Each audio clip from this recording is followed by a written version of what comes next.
Hello, welcome back to my channel. My name is Kelsey and let's read The Hunger Games together.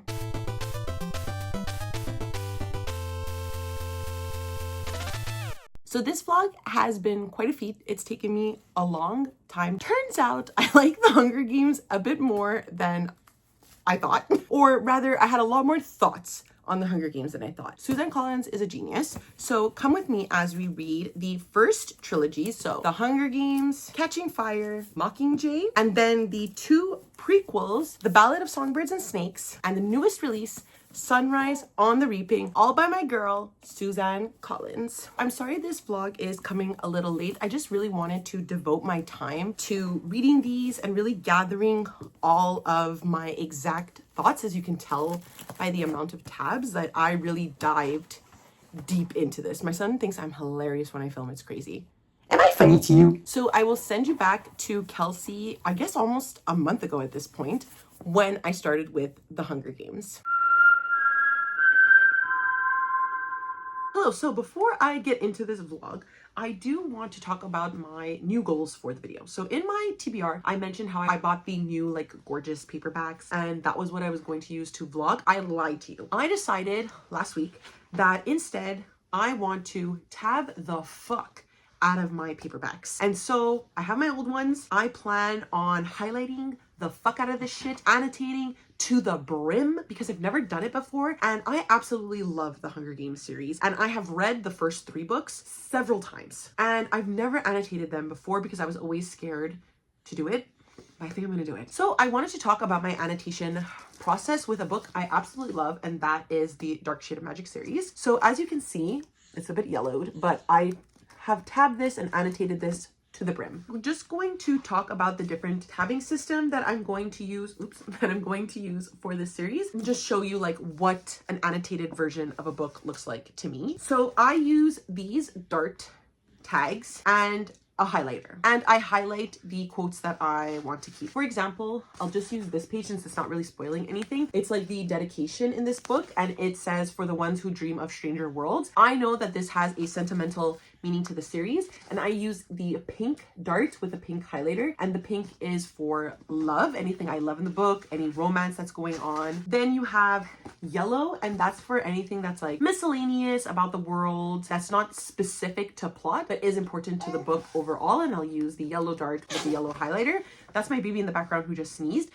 Bless you! Green is for anything that is plot or world building specific. Orange is for anything that makes me laugh or I think is funny. In the Dark Shade of Magic series, it's anything specific to Kel's relationship with his brother. I always think that that's really funny and I just love their relationship in general. Blue is for anything that makes me sad, of course. And then purple, I think in this series, I used it to do anything that's feminist, and obviously Lila is a character. She's not particularly loved within the fandom. I love Lila, and I really like that she subverts a lot of female specific things, especially because this has more Victorian leaning connotations, and so Lila's really going against these expectations of women. I like it. I know a lot of people think it's annoying, but she's my girl. In addition to tabbing and highlighting, when I want to actually write something down in the book, I use post-it notes to write my thoughts, just because even though I highlight and the book is already touched, I feel weird writing in the book. So I use post-it notes in order to write it down what I'm saying so that I can easily stick them in. And what's interesting, I think, is that when I reread stuff, I can just keep putting in post-it notes and really watch how my thoughts develop each time I read the books. So I plan to do the same. I'm going to use post-its to write my thoughts. The highlighter is somewhere in the living room. I will use it later. And these darts. So let's get started. Let's read the first book, The Hunger Games by Suzanne Collins. I'm so excited! Hello, so we've gotten a pretty rough start to our morning. Someone's being very cranky. And I still have a video to edit, so I'm going to try to do that now and then come to you a bit later with, oh my god, I forgot to pump as well. I need to pump also. So I'm gonna pump, drink a coffee, edit, then come to you with an update on the first 100 pages of The Hunger Games. It's incredible to me that I've read this book roughly 3 or 4 times, seen the movies and there's still things I forget about the lore and like the background of Panem that you learn within the first 100 pages. Anyways, we're gonna get there. Kid's laughing at me. He loves when I talk to the camera. He thinks it's funny. And I'll come update you in a bit. Hello, so it is a day later from the last update. If you hear a humming in the background, they're doing something outside. I don't know what it is. My kid is also taking a nap, so we are on standby. The last time I checked on him, he had one eye opened. He's in like a little regression right now. Very apprehensive to stay asleep and be asleep. But anyways, I wanted to talk to you about the first 100 pages of the Hunger Games. So as you can see, there is so much that Suzanne Collin lays in the first 100 pages. Within the first chapter itself, we obviously understand in regards to the plot that it is the day of the reaping and that Katniss is coming from a very poor neighborhood that is surrounded by a forest and a fence. And we get an interesting backstory on this forest and fence later on in the first 100 pages. But the fence is obviously meant to keep those in D12 in. Why am I referring to District 12 as D12? Use its government official name, please, Kelsey.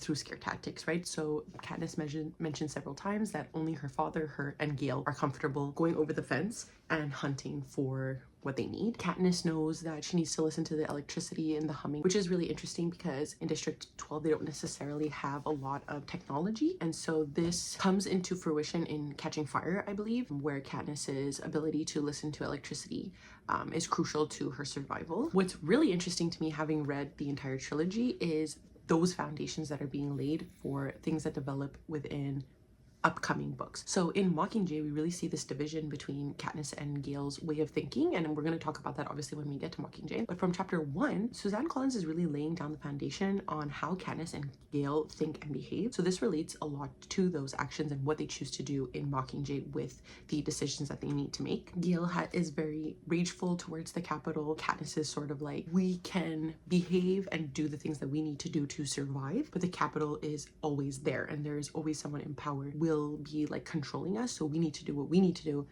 and we can't change really anything about it. Obviously she changes throughout the series, but Gale from the get-go is very, very, very, very angry and a more like irrational person and way of thinking. We get a lot of backstory on Panem and how it is once a place of North America, and I looked up a map and I really like looking up the map. It really reminds me of like how small Panem became because of either control issues of the districts, but also just global warming and where we've ended up in North America, and how the 12 districts, depending on where they're located on the map, what they're able to provide for the capital. And because there was a revolution, they call this the Dark Days, which was the uprising of the districts onto the capital, and due to that they take 2 kids from every district and force them to fight to the death. So very like battle royale-esque. If you haven't read these books, we learn about Haymitch and how he is the second winner of District 12, and District 12 has only had 2 winners so far, one being Lucy Gray, who we see in the Ballad of Songbirds and Snakes, and then obviously Haymitch, which is our main character in the new release Sunrise of the Reaping, which is why I'm very excited to get to that book. We end the first chapter with a very harrowing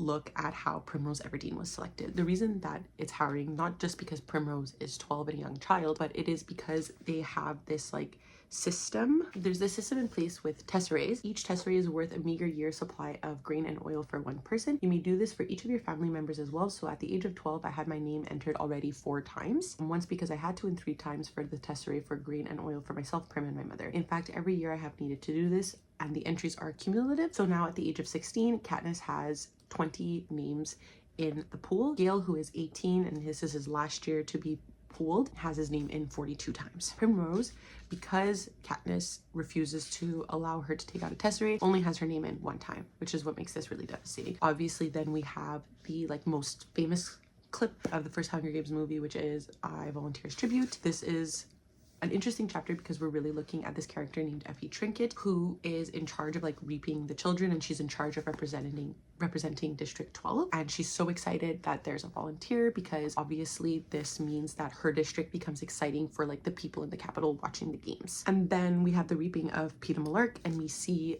this relationship that has been slowly developing between Peeta and Katniss. If you come to this video a Gale stan, I'm not here for this. I am on my knees for Peeta since day 1. since I was fucking 15 years old. I loved Peeta. I think Peeta is the sweetest boy. I think he's perfect for Katniss because Gale is so angry and irrational, and you see that from the first chapter. You know that he's a very irrational person. Yes, it comes from a place of anger at what they are and their situations, but Peeta, oh, my baby's awake. I'll just say Peeta responds to it in a way that is reflective of the way Katniss sees the world as well. And so that's why they work. I'm going to come back. Okay, so I can talk a bit louder now because he's sitting right in front of me. But if you love Gale, this is just not a safe space for you, sorry. And with that, we move more into the discussions about the Capitol and the things that are Capitol specific and Hunger Games specific, right? There is mentions of mockingjays and how Katniss receives this pin from arguably one of the richer people in their district, and this girl is giving her this pin knowing what it represents. It represents rebellion because the mockingjays were used by the rebels. Mockingjay is a blending of two birds, one of those being jabberjays, which are considered like mutations or mutts. We see this later on in the book, that were used by rebels to spill secret messages to the Capitol, and the Capitol thought that they were spying on them, but really the rebels were just using it to send them like false information. So this is important because we are introduced to mutations, and we are introduced to the mockingjay because the jabberjays mate with mockingbirds, and they created a whole new species that could replicate both bird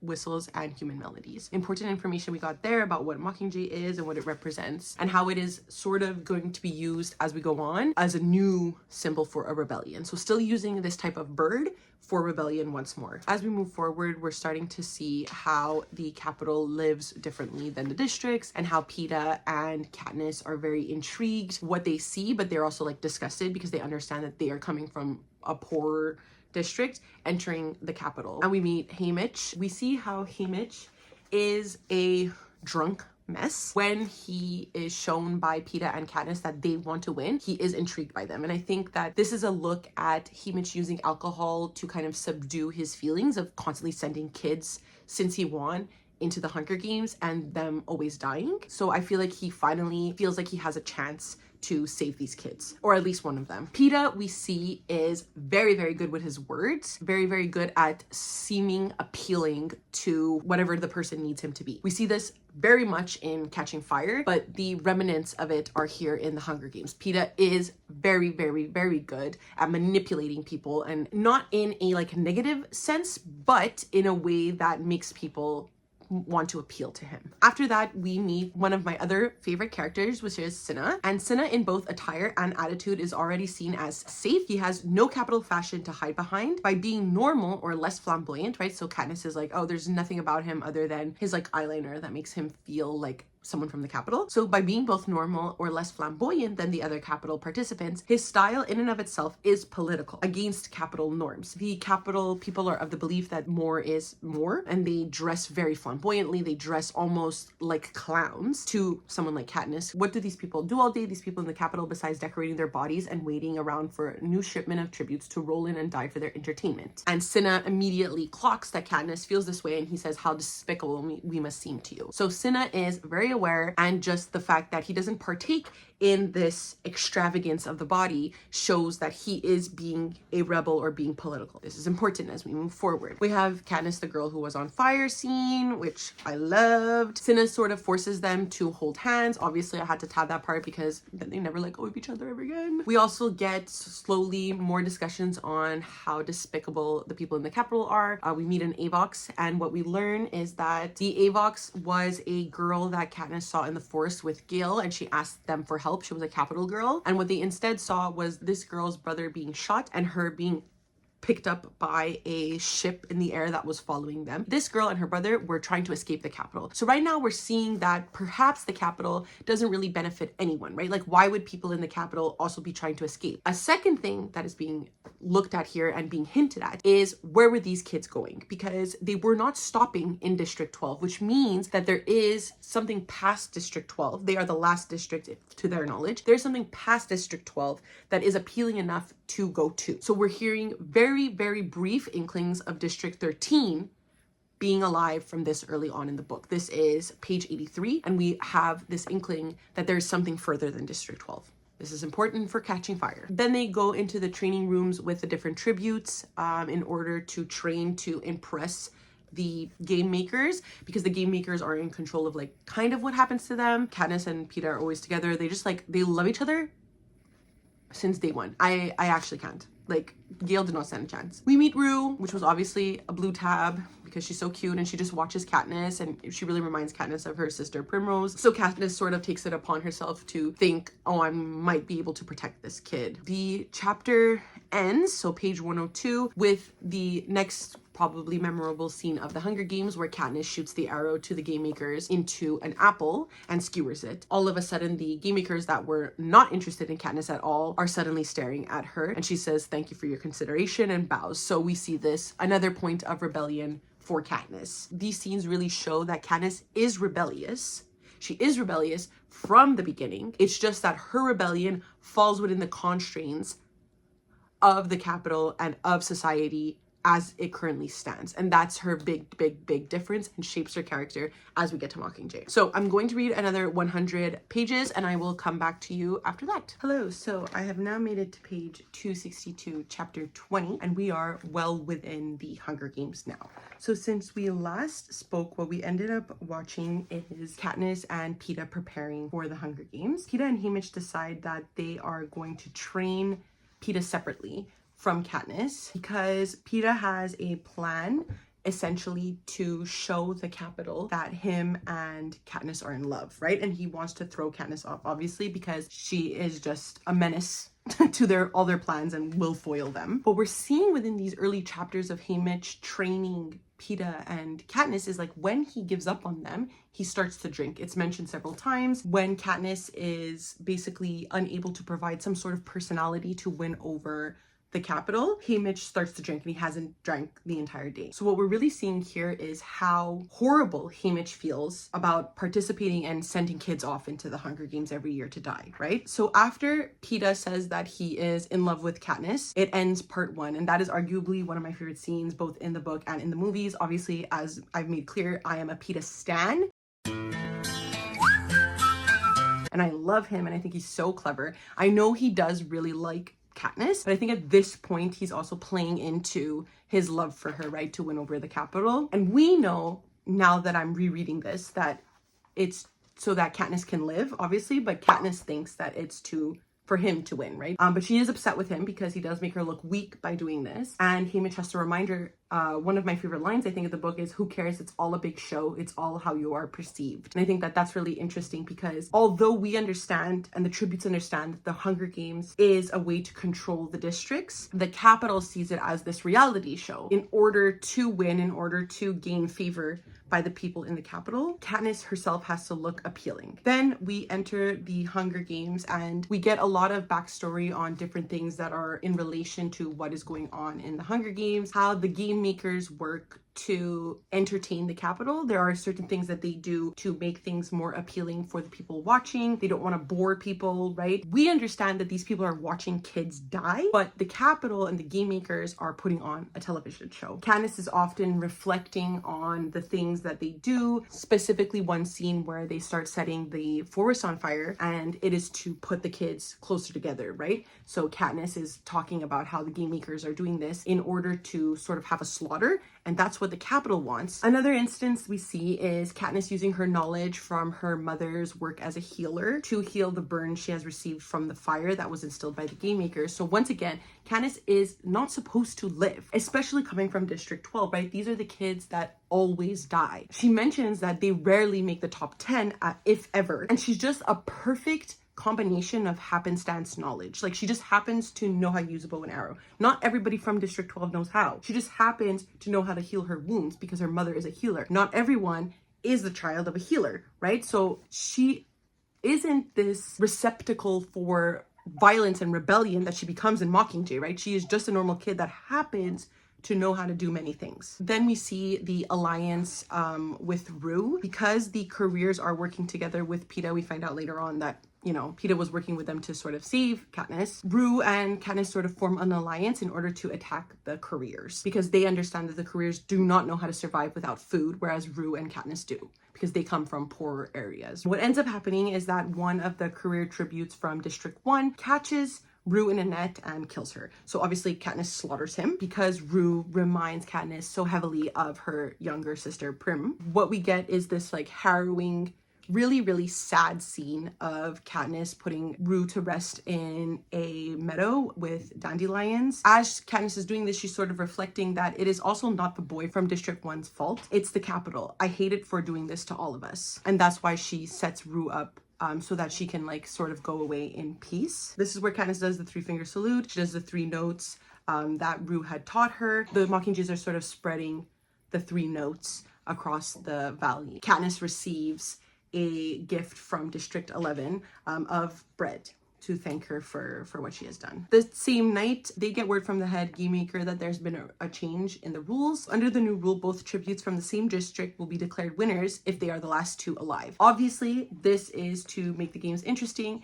to make Katniss find Peeta so that they can come together and they can win the games, and that makes it more interesting for the people of the Capitol because they are rooting for this love affair that is happening, right? And Katniss and Peeta have been separated for most of the games up until this point, obviously. Katniss says she's playing it up for the cameras, but she screams Peeta's name to find him. And we learn that one of Peeta's skills from decorating the cakes that was set up in chapter 1, he has been able to camouflage himself and hide for the entire time that this is happening. Here, Peeta is slowly like going delusional because obviously he has a fever. He was stabbed by the tracker jackers. The scene is funny. He's making jokes, asking her to kiss him because they're supposed to be in love, although Peeta is really in love with her. And again, Peeta should have possibly died as well. No kid in District 12 has the skills of painting cakes that Peeta does. So Peeta is able to survive. And then because Katniss likes him, she uses what she learns from her mother's healing to therefore heal Peeta.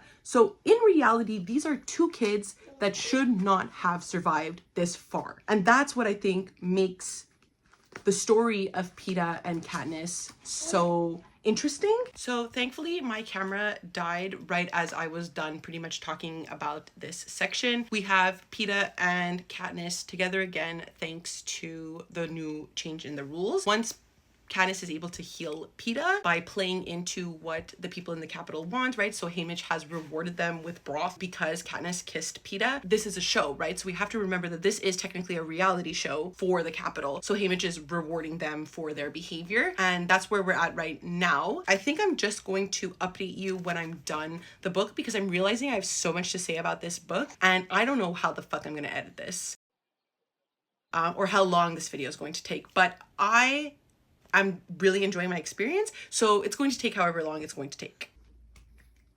Hello!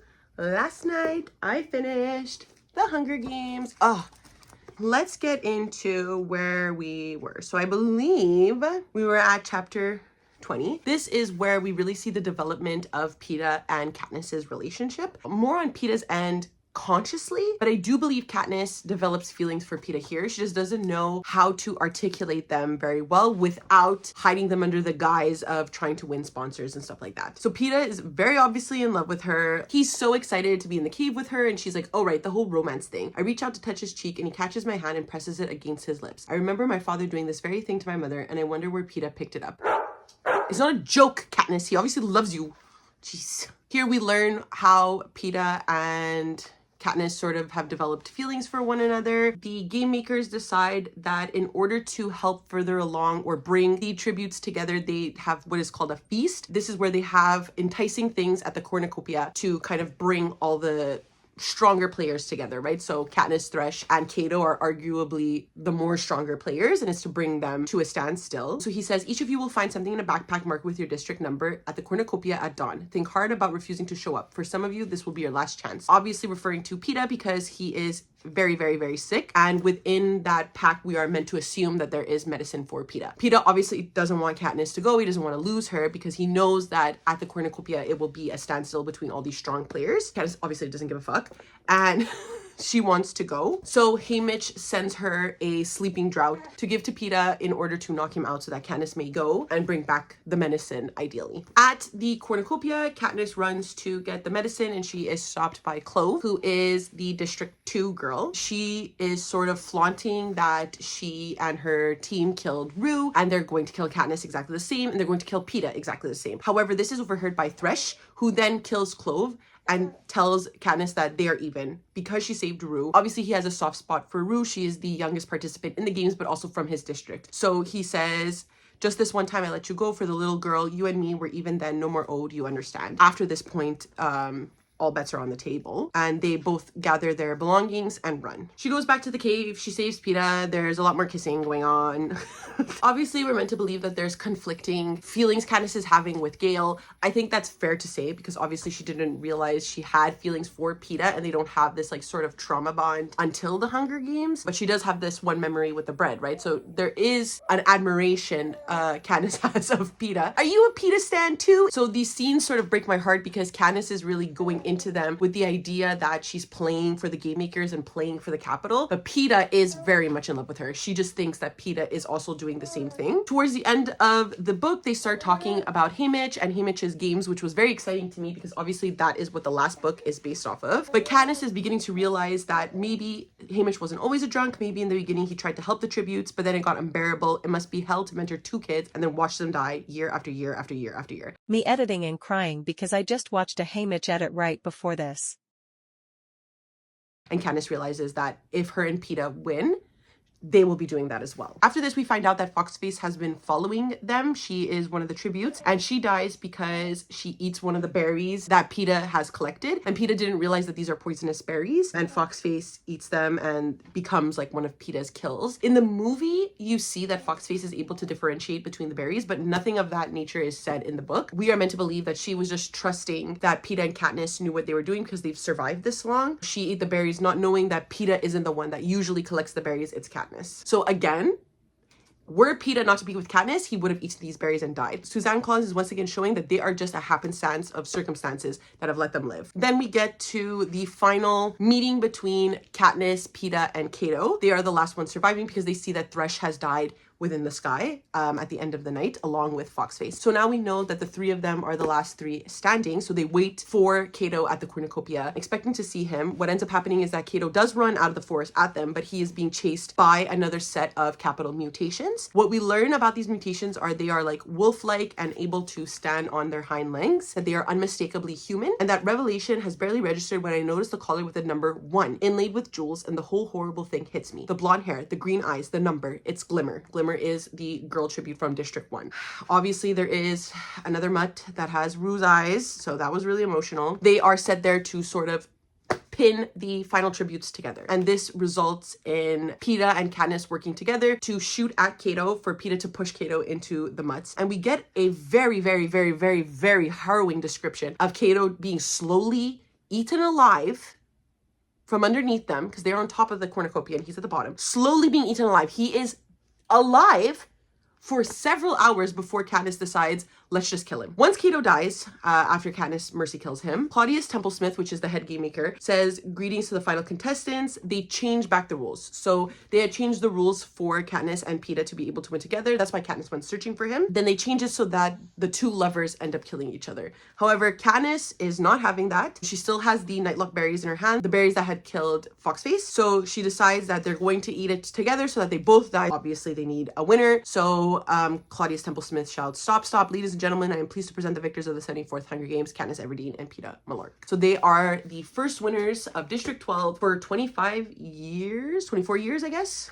So since Haymitch won, basically. They are taken away and sort of made to look more presentable. Obviously, they've been through hell. So in order to go back on TV to have their final interview, they need to look presentable. So this is where we have Cinna's scenes with Katniss, talking about how brave she was, conflicting with Haymitch telling Katniss that the Capitol is not happy with her. She made them look like fools, and she will need to play into her love for Peta in order to be successful. And she realizes here that Peta is already desperately in love. Like, Haymitch doesn't need to coach Peta on how to play with their emotions because he loves Katniss. We get the final scenes, we get the final interviews, and everybody's loving them, blah, blah, blah. We get our first look at Snow being upset with Katniss, and this is going to be a reoccurring relationship between President Snow and Katniss as the series unfolds from here. And then we get to the sad part at the end where Peeta realizes that perhaps Katniss's feelings for him were all for the games, and she says not all of it, and he really doesn't want to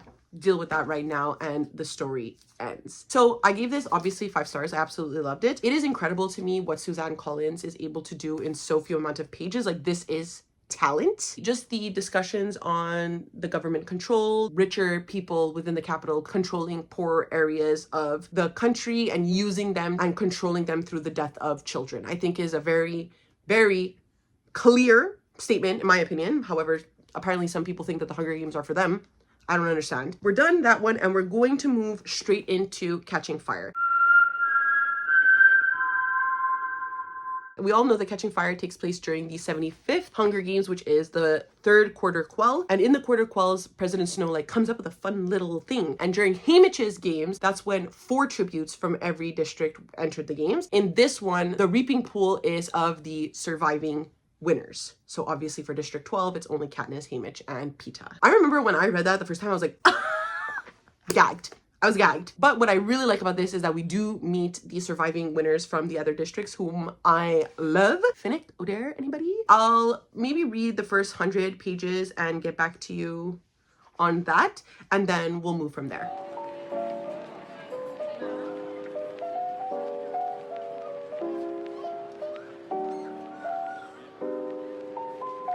Hello, welcome to the first update of Catching Fire. So Catching Fire takes place a couple of months after the finale of the Hunger Games. We start by learning what Katniss and Peeta have been up to since we last saw them. And we learn a little bit about the Victory Tour and what the expectations are for Peeta and Katniss. So the Victory Tour occurs like at the midway point in the year, just to keep the people like excited for the Hunger Games, mostly for the capital people, and to keep the districts reminded that this is coming up. But we learn that Katniss hasn't necessarily changed. She still hunts with Gale in the forest and is trying to pretend like as if her life isn't that different. She's talking about her feelings for Peeta and how she feels about everything that's occurred to her during this time. So the morning that they are getting ready to take their pictures and get the Victory Tour started, Katniss comes home from hunting to see President Snow in her home. This is where we really see this development between President Snow's character and Katniss. We see that they are not related in their sense of thinking, because obviously President Snow is evil, but that they sort of understand each other at a like philosophical level. Like they both get what each other is saying and doing. And President Snow is essentially warning Katniss that she has started a revolution in the districts, and he does not believe that she's in love with Peeta, and he's basically threatening Katniss that this Victory Tour is a make or break for her. She has to make him believe that her and Peeta are in love. What she did was not to cause a revolution, and she's sort of sent on this Victory Tour with the goal in mind that she has to subdue the revolution, right? Snow knows that Gale is an easy target for Katniss. Katniss and Gale kiss in the forest, and I think Gale is doing this because he does love Katniss and he wants Katniss to know. He, I think, sees that his life is not going to be with Katniss, or he knows it won't, unless there is this major revolution. Oh no, my son is crying. He was napping. Okay, hold on. I realized I lost a clip that bridges the ending of this clip you just saw and the part where I begin to talk about part 2 of Catching Fire. So I just want to do a brief little bridge because we did obviously miss the part where I talked about Katniss and Peeta accidentally starting a revolution. So Katniss is sent on this Victory Tour with this in mind to act like she loves Peeta, right? The first district that they have to visit is District 11. There is where they sort of apologize to Rue and Tresh's family because they feel immense guilt for murdering their children. Katniss can sense that these people are expecting an apology from her. They really look up to her, and we know that it is because they are already starting revolutions. Katniss just senses that they deserve more. So she apologizes directly to their family. Peeta also talks about giving them a portion of their winnings every year. An old man begins Rue's three-toned sound within the crowd, and they all do the three-finger salute in the air. This begins like a sort of uproar in this district, and the peacekeepers usher Katniss and Peeta away, but not before they see the old man assassinated in front of the crowd. Haymitch takes them upstairs in the Justice Building to inform them that revolutions have been starting. They have to be more careful with their words. Candace tells Peeta that Snow paid her a visit, and we learn that this is an area that Plutarch shows Haymitch in Sunrise on the Reaping, that it's like not a secret space, but a space that's not really watched. So that was like an interesting thing to find out in Sunrise on the Reaping. But anyways, and so they sort of go on their best behavior as they move through the districts before they reach the capital. She meets Plutarch Heavensby there. Plutarch shows her his little watch that has a Mockingjay symbol in it. We learn later in the book that he is, or in Mockingjay, I can't remember, but he's trying to show her that the arena is a clock. He's trying to give her a clue that it's a clock with the Mockingjay, hoping that Katniss understands that he's part of the revolution. Katniss just makes a commentary on capitalism, about how like the Mockingjay pin is used for revolution within the poorer districts, but a fad in the capital. But what is really interesting to me is how early on Suzanne Collins has painted Plutarch to be part of the revolution. I didn't realize we got clues very early that he is. And the only reason we can connect these two events and understand that Plutarch is part of the revolution is because at the end of part 1, Katniss meets people from District 2, dressed as peacekeepers trying to escape to District 13, and they give her a cookie that has the Mockingjay symbol on it. So the Mockingjay is clearly the symbol of revolution. Katniss sees that other districts are starting revolutions when she is at the mayor's office for their like District 12 dinner. There's uprisings in like District 8, not only in District 11, and so she goes to tell Gale this. Gale, we really see the difference between him and Katniss, right? Gale's like, we have to stay here, we have to start revolutions, we have to like incite violence. Gale gets whipped as a punishment to Katniss because there's this new peacekeeper. He's obviously trying to instill like fear in the people so that a revolution does not start in District 12. After Gale's whipping, Katniss is like, we need to start a revolution, like we need to be part of the uprising here in District 12. And I think that that's where I'll stop just in regards to my thoughts, because I feel like I've truly lost the plot by losing that clip, but I just really wanted to connect these two clips and talk about how the revolutions in the districts are starting. Hopefully this made sense and I was able to connect the two. I'm so sorry I lost the footage. It's not for you, it's more for me. I'm just really disappointed in myself, but as you can tell, this is a pretty long vlog. There were lots of clips, and I had to have deleted it accidentally, so.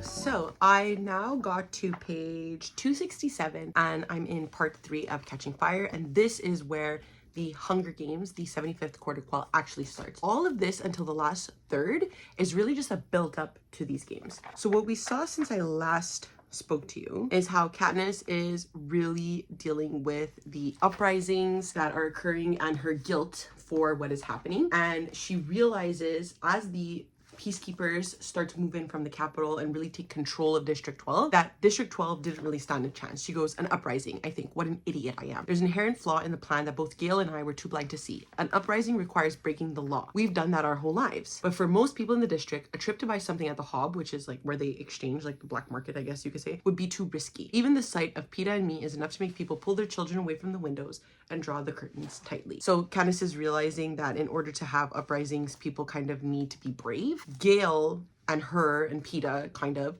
seem to be the only people that are inherently brave within their community, and not everyone is like that. People can't even stand up to the peacekeepers anymore. Katniss decides to have like one more moment of like rebellion and go into the forest, and she encounters two people in peacekeeper uniforms that have been running away, and the girl hands Katniss a symbol to show like she's good, and it is a mockingjay on a cracker. So that's the end of part 1, and we dive into this chapter where these two characters are explaining to Katniss that they are running away to District 13, and Katniss says, there's no 13, I got blown off on the map, and the girl goes 75 years ago, so implying that we don't necessarily know what's there. And the idea that District 13 is still alive is what is hopeful to these people running away from their districts. They are trying to find District 13 because District 13 is home of nuclear weapons, right? So it's sort of hoped that District 13 would be the most powerful district to let them get away with this rebellion. The reason that they believe in District 13 is because when the journalists from the Capitol are talking about District 13 or going to visit District 13, they keep reusing old footage because the Capitol can't actually show what's there now. We think people moved underground when everything on the surface was destroyed. They managed to survive, and we think the Capitol leaves them alone because their principal industry was nuclear development. In that footage, they see a mockingjay, just a glimpse of it as it flies by, the same one every time. And so the mockingjay, again,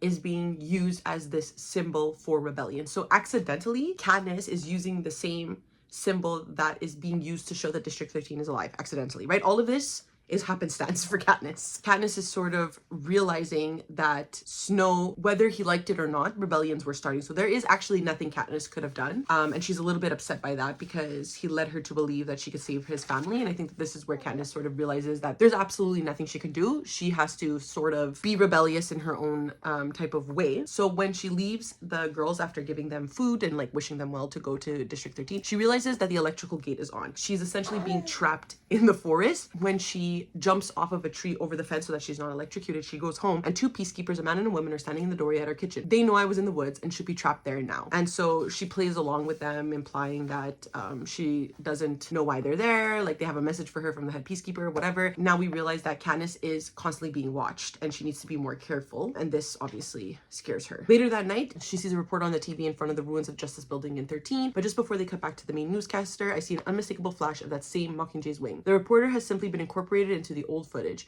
She's not in District 13 at all. So Candace is like, okay, something's there. Then as she's discussing things with her like prep team, she's starting to realize that the people in the Capitol are missing things from other districts. So one of them is a passing comment about shrimp, and they mention like, oh, like the weather's bad in District 4 and so we're not able to get our seafood or whatever. And Candace is realizing that, oh no, there's uprising in these districts because the Capitol isn't able to get the things that they thrive off of us. Then they all go home to watch the announcement of what's going to occur in the Quarter Quell, and Snow says, on the 75th anniversary, as a reminder to the rebels that even the strongest among them cannot overcome the power of the Capitol, the male and female tributes will be reaped from their existing pool of victors, which means Katniss is going back into the arena as the only female winner from District 12. That's alive, obviously. Yeah, it's amazing. My son really likes the Hunger Games. So obviously Katniss is like suspicious of Snow's decision, because could it really have been that they decided this 75 years ago? I doubt it. Katniss is reaped. Haymitch gets reaped, but obviously Peeta volunteers as tribute, and so Peeta and Katniss are once again going into the Hunger Games. As they are talking about their strategies and whatnot, Effie talks about how she dyes her hair gold in order to match Katniss's Mockingjay pin, and suggests that maybe they can get bracelets or anklets so that they could all look like a team. This is important for later on when we see with Finnick. Effie, I think, unknowingly gives this idea to Haymitch. Then they are talking about the other winners. Katniss and Peeta decide to like watch old clips of these winners and how they won and see their strategies and whatnot. They watch Haymitch's, and you see very clearly why Haymitch and Peeta understand each other as well, because Haymitch is very snarky, is very sassy with Caesar and the rest of the Capitol, and you see like, okay, this is why he appreciates like Peeta's spunk. They watch the games, they see how Haymitch won and how Haymitch himself was also rebellious to the Capitol without knowing in the way that he won the game. So that makes me extremely excited to read Sunrise at the Reaping, because I would like to see the aftermath of Haymitch winning. Then we start meeting all of the victors. Now, this page is when we meet Finnick. My face lit up when I got to the scene. I love Finnick so much. He is one of my favorite characters. I think he's so snarky, so funny, but he has a like very tragic backstory. Candace is talking about how Finnick is a player and how he's been with so many women and men in the Capitol, and like he doesn't stick with one person for too long. And I highlighted that as sad because we learn later on that Finnick was sort of used by Snow to please Capitol people. Haymitch tells Katniss and Peeta that they have to sort of form alliances because obviously as the newcomers, they are going to be the ones that will be targeted first, right? All these other people have known each other for years as winners. I was going to say we get a lot of scenes of Katniss and Peeta interacting with the other winners. Some of it's really sad. Katniss is talking about how some of them are really old and they seem like they're forgetful. That made me tear up. Imagine being 80 years old and you think that you've survived and you've done like such horrendous things only to have to go back in. I don't know. That made me freaking cry. After all of this training and whatnot, they have the moment where they talk to Caesar at the like interview section of their introduction into the Hunger Games. Cinna has turned Katniss into a mockingjay when she spins around, wings lift off of her dress. That's important for what occurs to Cinna. And then obviously we have probably one of the best scenes in the book when Peeta's talking about how him and Katniss got married like secretly. Caesar's like, oh, you must be glad, whatever, you had a few months of happiness. And Peeta's like, I'm not glad, I wish we had waited until the whole thing was done officially. And Caesar's like, surely even a brief time is better than no time. And Peeta gives his iconic line, maybe I think that too, Caesar, if it weren't for the baby. Obviously the Capitol starts freaking out because God forbid we kill babies. The reality is that the Capitol is freaking out because they like Katniss, they like Peeta, and therefore killing their baby is more horrendous to them than babies that they don't know. The next day, as they are going into the arena, Katniss is saying her final goodbyes to Cinna, and it's really her final goodbyes because suddenly the door opens behind them and 3 peacekeepers spring into the room. 2 pin Cinna's arms behind him and cuff him while the 3rd hits him in the temple with such force he's knocked onto his, but they keep hitting him with metal-studded gloves, opening gashes on his face and body. I'm screaming my head off, banging on the unyielding glass, trying to reach him. The peacekeepers ignore me completely as they drag Cinna's limp body from the room. All that's left are smears of blood on the floor, and she's risen into the arena. And that's how part 2 ends. So I'm going to finish the book now. I think I'm going to edit Catching Fire and the Hunger Games because I don't have a lot of space on my phone and on my computer, so I'm trying to like make the most of it, but I feel like this video is going to be like 2 hours long, so I'm going to do my best that I might just finish this, edit that, then start marking J. We're gonna see. Hello, so my kiddo is asleep, so I'm going to try to do this as quietly as possible. So let's get down to business to defeat the Huns. When we last spoke, Katniss had to enter the arena while seeing Cinna like basically die in front of her, which was crazy. So what ends up happening more towards the end of the novel in part 3 is this 75th Hunger Games. So Katniss and Peeta are going into these games expecting to just be together and have no allies. The gong sounds and Katniss realizes that they are all over a body of water, and as we learned in the beginning of the novel, Katniss was able to learn how to swim due to a stream that is behind District 12. So once again, Katniss should not know how to swim. This is an arena made to be a disadvantage to Peeta and Katniss. The different tributes do have these like floating sacks, but it's definitely a disadvantage because they're kind of just floating there hoping that they get to the cornucopia. Once she reaches the cornucopia, she meets with Finnick, and Finnick flashes his wristband, and Katniss sees a solid gold bangle patterned with flames. It's the same one that she remembered on Haymitch's wrist the morning she began training. She understands Haymitch's motivations. She knows that this is a signal to Katniss, an order to trust Finnick. So we now have Finnick on the side of Katniss and Peeta, and if we have Finnick, we have match. As they are moving throughout the games, they start to realize that different quadrants within the game hold specific things. They start to realize that the force fields cause them to go in a circle. They are running out of water because the only water that seems to be in this area is the sea that they've just come out of, right? So it's full of salt water, meaning that they won't be able to drink. But Haymitch sends them a spile to put into the trees to get water, and obviously only Katniss knows because Katniss hunted with her father, who used to do this to get syrup out of trees. So again, a clue that Haymitch gives only Katniss, and only Katniss would know because this is something that Katniss knows from childhood, that the game makers or Snow wouldn't realize that Katniss would be able to do. So once again, we see that Katniss is prevailing no matter what. They start to realize that a bong noise is happening around midnight and lunchtime, and it obviously is counting to 12. They're starting to connect the pieces about the different quadrants, the circle, but they're not quite there yet. They get caught in a poisonous gas. This is the scene where Mags dies. Very sad scene. I don't like talking about it. Another tribute from one of the districts, the Morphling addict, jumps in front of the monkeys that are chasing Peeta, Finnick, and Katniss, and she takes the fangs straight to her chest to save Peeta. So Katniss is like, okay, something's happening here. Why are these people protecting us so much? That's when she meets up with Joanna, Beatty, and Wyrus, and we see that Wyrus is a little aloof, and she's just saying tick tock tick tock. Joanna's getting really annoyed of her. She had the same virus and Beatty for Katniss, right? This is something that was told to her from Haymitch, but due to the fact that Virus is saying tick tock tick tock and the bongs sounding at 12, the different quadrants, Katniss puts it together that it's a clock, and so they just have to survive within the different quadrants before the attacks from the game makers happen, right? A bloodbath occurs where they end up fighting with the career tributes because they end up killing Virus, and Beatty comes up with a plan to use an electrical wire to electrify the sea around them and hopefully kill the tributes from District 1, the one that has the sharp teeth, in Obaria, I think her name is. All while this is happening as well, while they're setting up these things, Katniss and Finnick get caught in one of the quadrants by a force field. They can't interact with anyone on the other side of the quadrant. Finnick and Katniss are hearing the jeopardies and the voices of the people they love, and this is where we learn that Finnick actually has a heart. He is not the cold-blooded player that he is meant to be, and that he is in love with Annie, and Mags volunteered as tribute so that Annie and Finnick didn't have to go into the ring together. Katniss and Peeta have a bunch of like loving moments,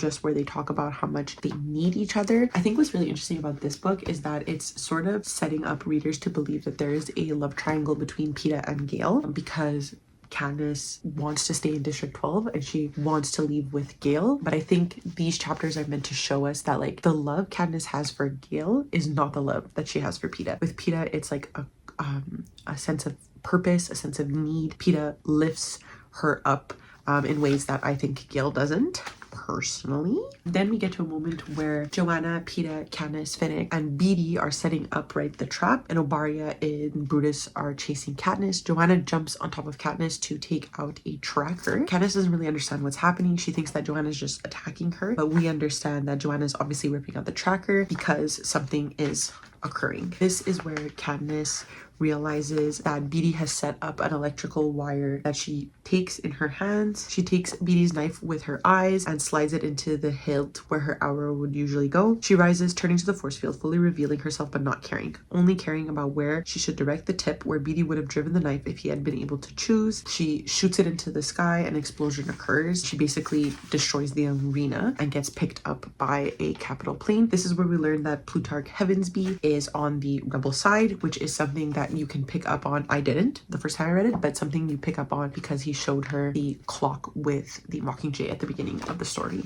And they talk about how there have been riots in the districts and how the tributes from 3, 4, 6, 7, 8, and 11 had varying knowledges of protecting Peeta and Katniss, and that they are currently flying to District 13. So we learn and are confirmed that District 13 is real. And then we learn two sad things at the end of the book. Peeta has been taken in by the Capitol with Joanna, Brutus, and Obaria. Katniss is really upset about this because she feels like she is a part of Haymitch's games. So Haymitch had this entire plan with the tributes that Peeta and Katniss did not know about. So she feels like she is being used to be a rebel that she did not agree upon. So this is really, really important because, as we'll see in the third book, Katniss feels the same about President Coin. So we'll see that as something that Katniss does not enjoy being a pawn of. That sad news that Peeta is taken away and they didn't really do anything to save him. They were focusing more on saving Katniss. Then Gale is also on the ship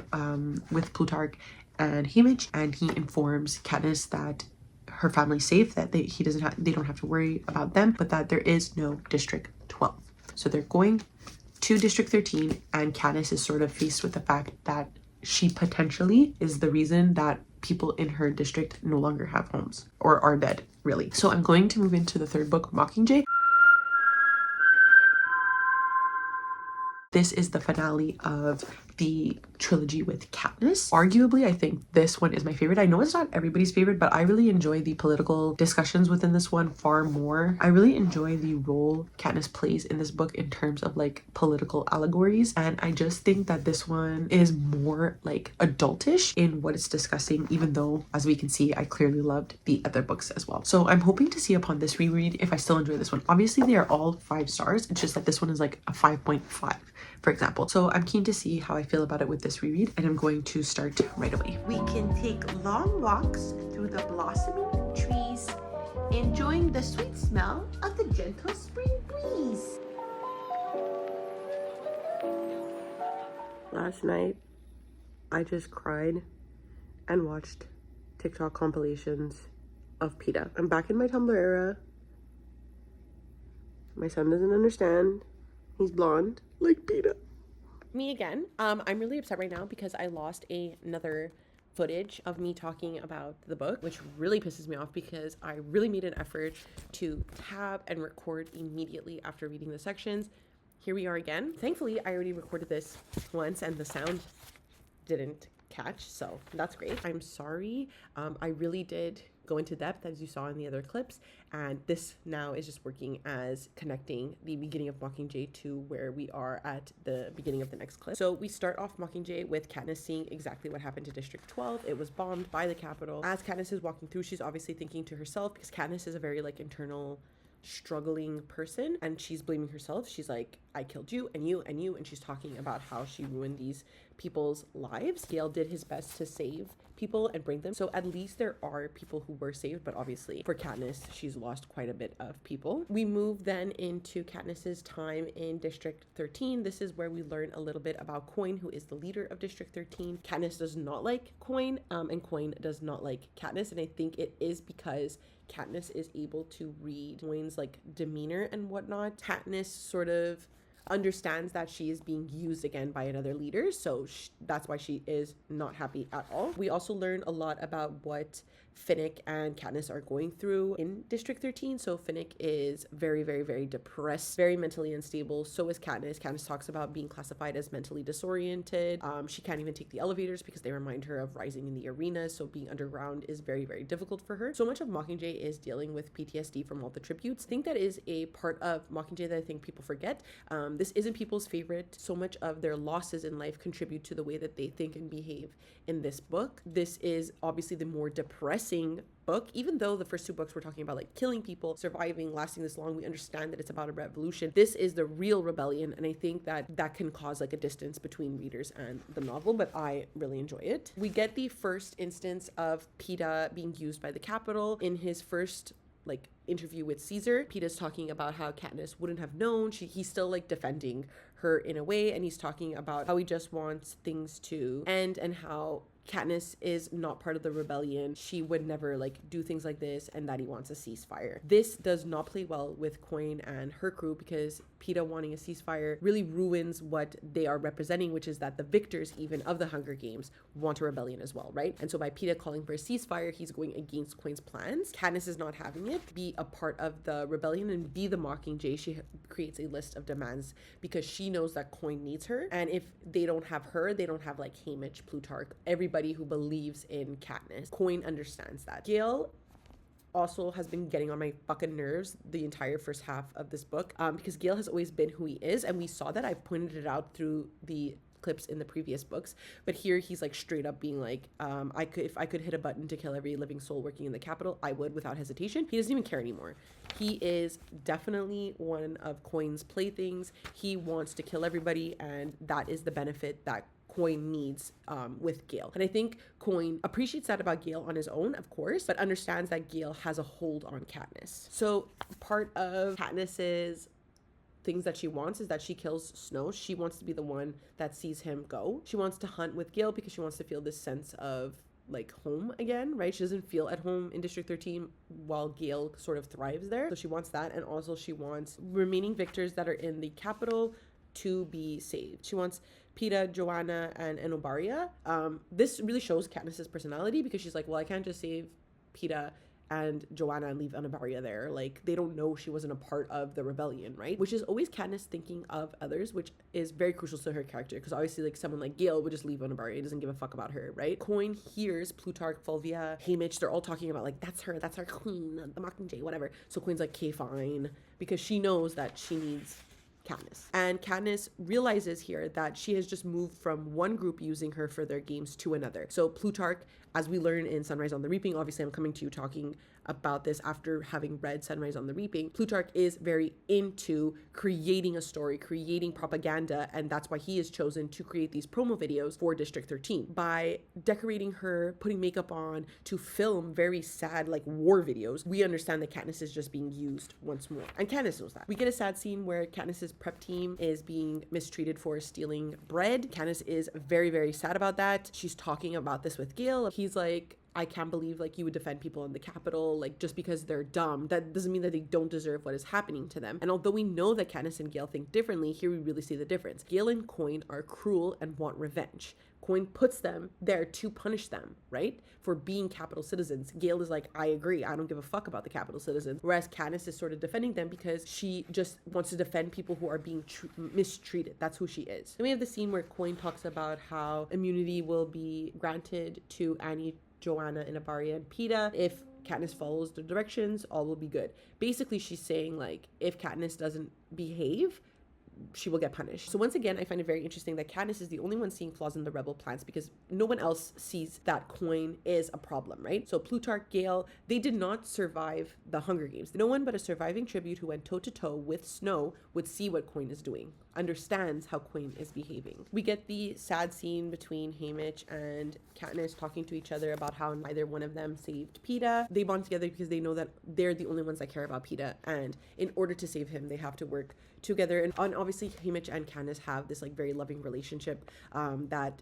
they both need. They go to District 8, I believe, in order to see people in a hospital that are fighting for the rebellion, and they need to see Katniss and they need to film Katniss being seen by these people in order to like send out these promotional videos. So they're all like, Katniss, oh my god, she's here, our queen, blah, blah, blah. The hospital gets bombed. So now we get the iconic scene because Katniss is so upset that the Capitol would kill people who are already dying and hurt, but like, obviously, why wouldn't they? Katniss, come on. We get the iconic scene where Katniss is talking about fire is catching, and if we burn, you burn with us. Iconic line. Plutarch is like, that's our queen, we love her. Katniss is very depressed, and we are stumbling down into her depression because she is just doing whatever these people want and not necessarily what she wants. Finnick and Katniss are talking, and they're talking about how the Capitol is using Annie and Peeta to take advantage of them. And while this is happening, they see another promotional interview from Caesar and Peeta is looking worse for wear. He's obviously been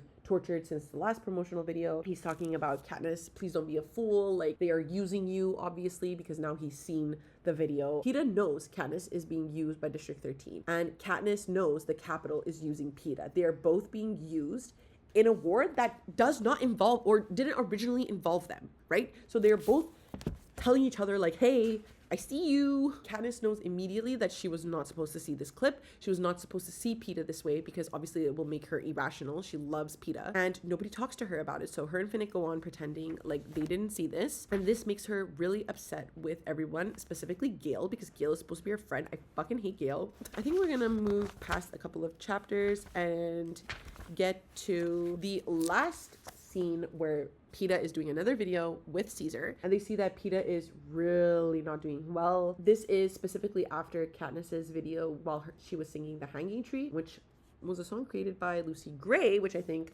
is so fitting because Katniss didn't know that this haunts Snow. And as we see later on in the Ballad of Songbirds and Snakes, like Snow creates his own like anxieties up here, you know, like Katniss obviously would not have known that this is a song from his ex-lover from fucking 65 years ago, but Snow is like, oh my god, this girl, she kills me. So obviously tortures Peeta, and Peeta is doing his last breath to save Katniss in any way possible, and he says, and you in 13, dead by morning. So Haymitch and Katniss obviously know that that is Peeta trying to tell them that they will be bombed, and the interview gets cut off with Peeta's cry of pain and his blood as it splatters the tiles. And that is where I will end now, moving into the next clip. Again, sorry that this video is so jumbled. I really tried my best to be like one of those vloggers that vlogs a lot of clips and keeps them all organized.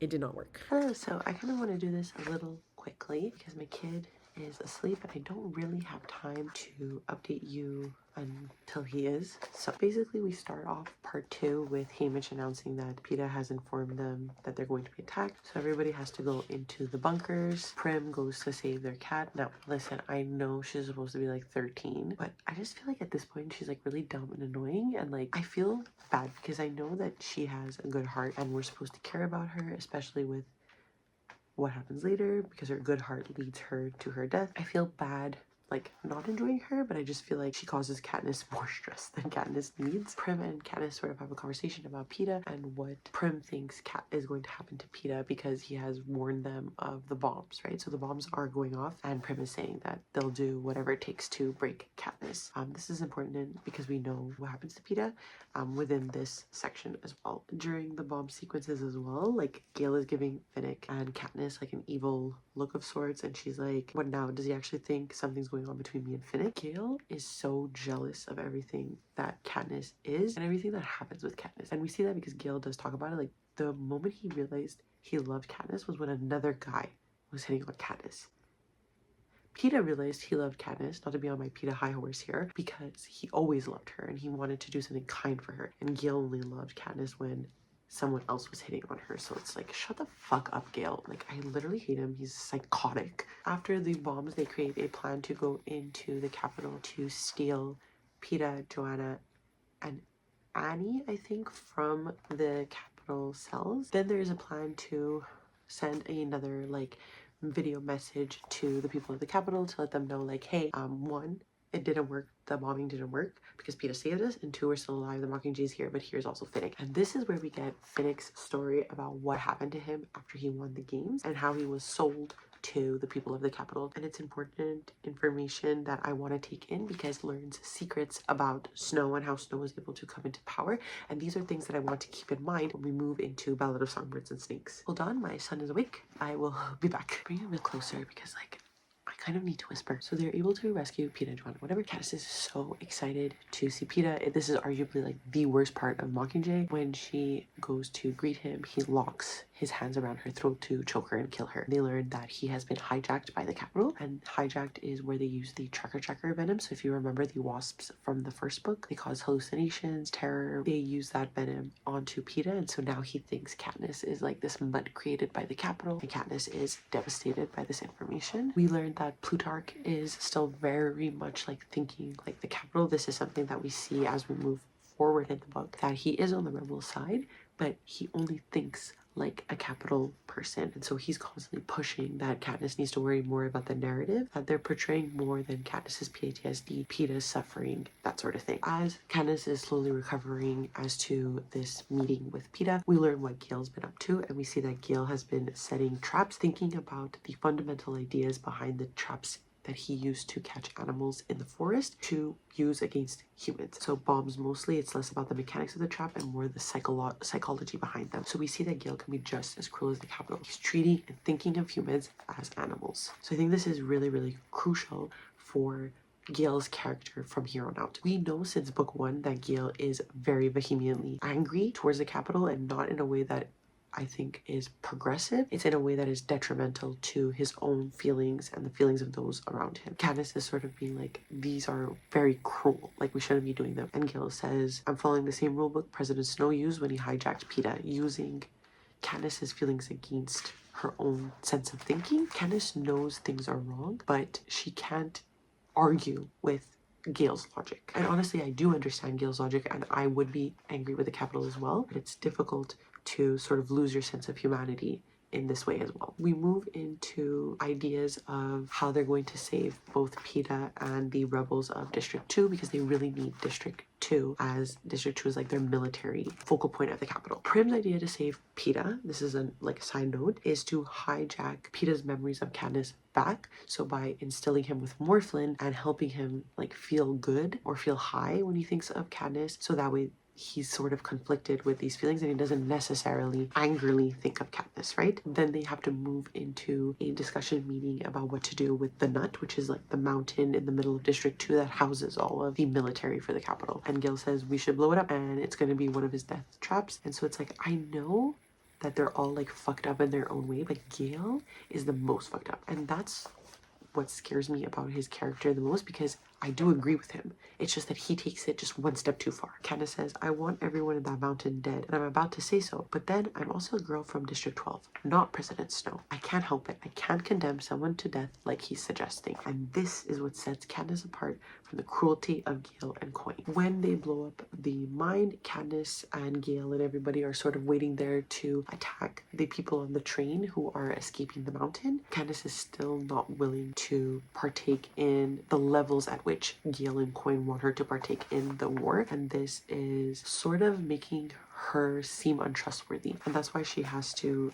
go through training to be a soldier, because Candace's weakness is that she cannot follow a soldier's directions, right? So she's sort of a threat to Coin and to the soldiers when they move into the districts. Plutarch is more interested in putting Gale, Candace, Finnick in the Star Squad, and this is basically just the people that will be filmed. Plutarch said, you're going to be useful to the war effort as you are, and decided that you are the most value on television. And then he says, now get to the capital and put on a good show. So again, we're really seeing that Plutarch is only concerned with how the entire thing is looking. This is Plutarch's specialty, making people believe in the cause, and right now the cause is the rebellion. But obviously Gale, Katniss, Finnick, they're very upset about this because they want to get revenge, right, on the capital. Part 2 ends with them learning that PETA is a part of their crew. I ran out of space again, but I just want to end this by saying that Coin doesn't necessarily know the power of PETA and Katniss's love. So that's what we're going to see as we move into part 3, which is called The Assassin, I believe. And this is where we get some of the best scenes of Mockingjay.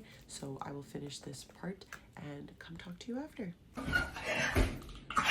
Hello, so I have a couple of updates to get to this morning. First of all, last night I did finish Mockingjay. So when I go to the bedroom, we'll talk about that more. I also started The Ballad of Songbirds and Snakes, but I will also get into that later. Ignore the mess, and let's talk about some mail I received. So I got a PR package from Penguin Teen. So I got Climate of Chaos by Cassandra Newbold. This is the... How fitting! This is the Hunger Games for the next generation. Climate of Chaos is an exhilarating dystopian YA starring a disabled protagonist that explores the all-too-real consequences of climate change and medical debt. In dystopic Seattle, storms have devastated Earth's population. A new virus is spreading, and the privileged live inside domes controlled by Aegis Corp. Healthcare is earned by hours accrued working in Aegis's pharmaceutical factories. If you run short on hours, you're sent to the Harvest House for debt collection, a place which no one returns. After a storm killed 17-year-old Fox La Rosa's parents and left her disabled, Fox and her younger sister Rabbit joined their fugitive aunt's mercenary group Still Alive. Their mission is to restore the imbalance of the medical access for post-storm survivors. Sounds pretty good. I love climate change sci-fi because I really think that this is going to be an issue that we are further going to explore in books as the years progress. And I obviously love dystopian YA. So what a fitting book to get for this vlog. And then I got the first package from my ordering from indie bookstores for Canadian Independent Bookstore Day, Saturday, April 26th. If this comes out before, I'm not 100% sure it will. We'll get into that after as well. But I got the first order from Pulp Books, which is my favorite bookstore on the island. And the books I got. The first one was Everything is Tuberculosis, signed edition by John Green. Let's see the signature. I don't particularly care if books are signed, but if there is a signed option, I'm obviously gonna get it. So I'm really looking forward to reading John Green's nonfiction because I've heard absolutely nothing but excellent things about it. This is the history and persistence of our deadliest infection. Tuberculosis has been entwined with humanity for millennia. Once romanticized as a malady of poets, today tuberculosis is seen as a disease of poverty that walks the trails of injustice and inequity we blazed for it. Green has become a vocal advocate for increased access to treatment and wider awareness of the healthcare inequities that allow this curable, preventable infectious disease to also be the deadliest, killing over 1 million people every year. So I also gave one of their cutie little bookmarks. Hello, they're cutie little bookmarks that I love. The next book I ordered from them was One Day Everyone Will Have Been Against This. This is by Omar El Akkad, and it is about what it means to live in a West that betrays its fundamental values. So on October 25th, 2023, just 3 weeks after the bombardment of Gaza, Omar El Akkad put out a tweet: one day when it's safe, when there's no personal downside to calling a thing what it is, when it's too late to hold anyone accountable, everyone will have always been against this. And as an immigrant who came to the West, El Akkad believed that it promised freedom, a place for justice for all. But in the past 20 years, reporting on the war on terror, Ferguson, climate change, Black Lives Matter protests, and more, and watching the unmitigated slaughter in Gaza, El Akkad has come to the conclusion that much of what the West promises is a lie. Obviously, we can clearly see that by what is occurring in the States right now. So this book has been making the rounds in Canadian bookstores specifically because obviously you know what's going on. I also got Dawn by Octavia E. Butler. I bought this because one of the prompts for the Our Fantasy Bingo board this year is to read a book published in the 80s, but specifically if you want to like hit the hard mode, it's to read from an author of color. Octavia E. Butler is an author I love reading from. I have enjoyed the two things I've read from them, and I've heard nothing but excellent things about this, like on par with The Parable of the Sower. It's just that The Parable of the Sower, which is a book I already own, wasn't published in the 80s, so I went with Dawn. So that's it for this update. I will come back to you later after I've had my coffee. I think I'm gonna make one right now, and I'll update on Mockingjay and The Ballad of Songbirds and Snakes. Hello, so let's get into my final thoughts of the final part of Mockingjay. So we start off this section with Boggs and the rest of his crew being kind of upset that Peeta is now supposed to be a part of the Star Squad. So Boggs reveals to Katniss that the president didn't like her and never did. It was Peeta that she originally wanted to rescue from the arena, but no one else agreed. And I think it's because Coin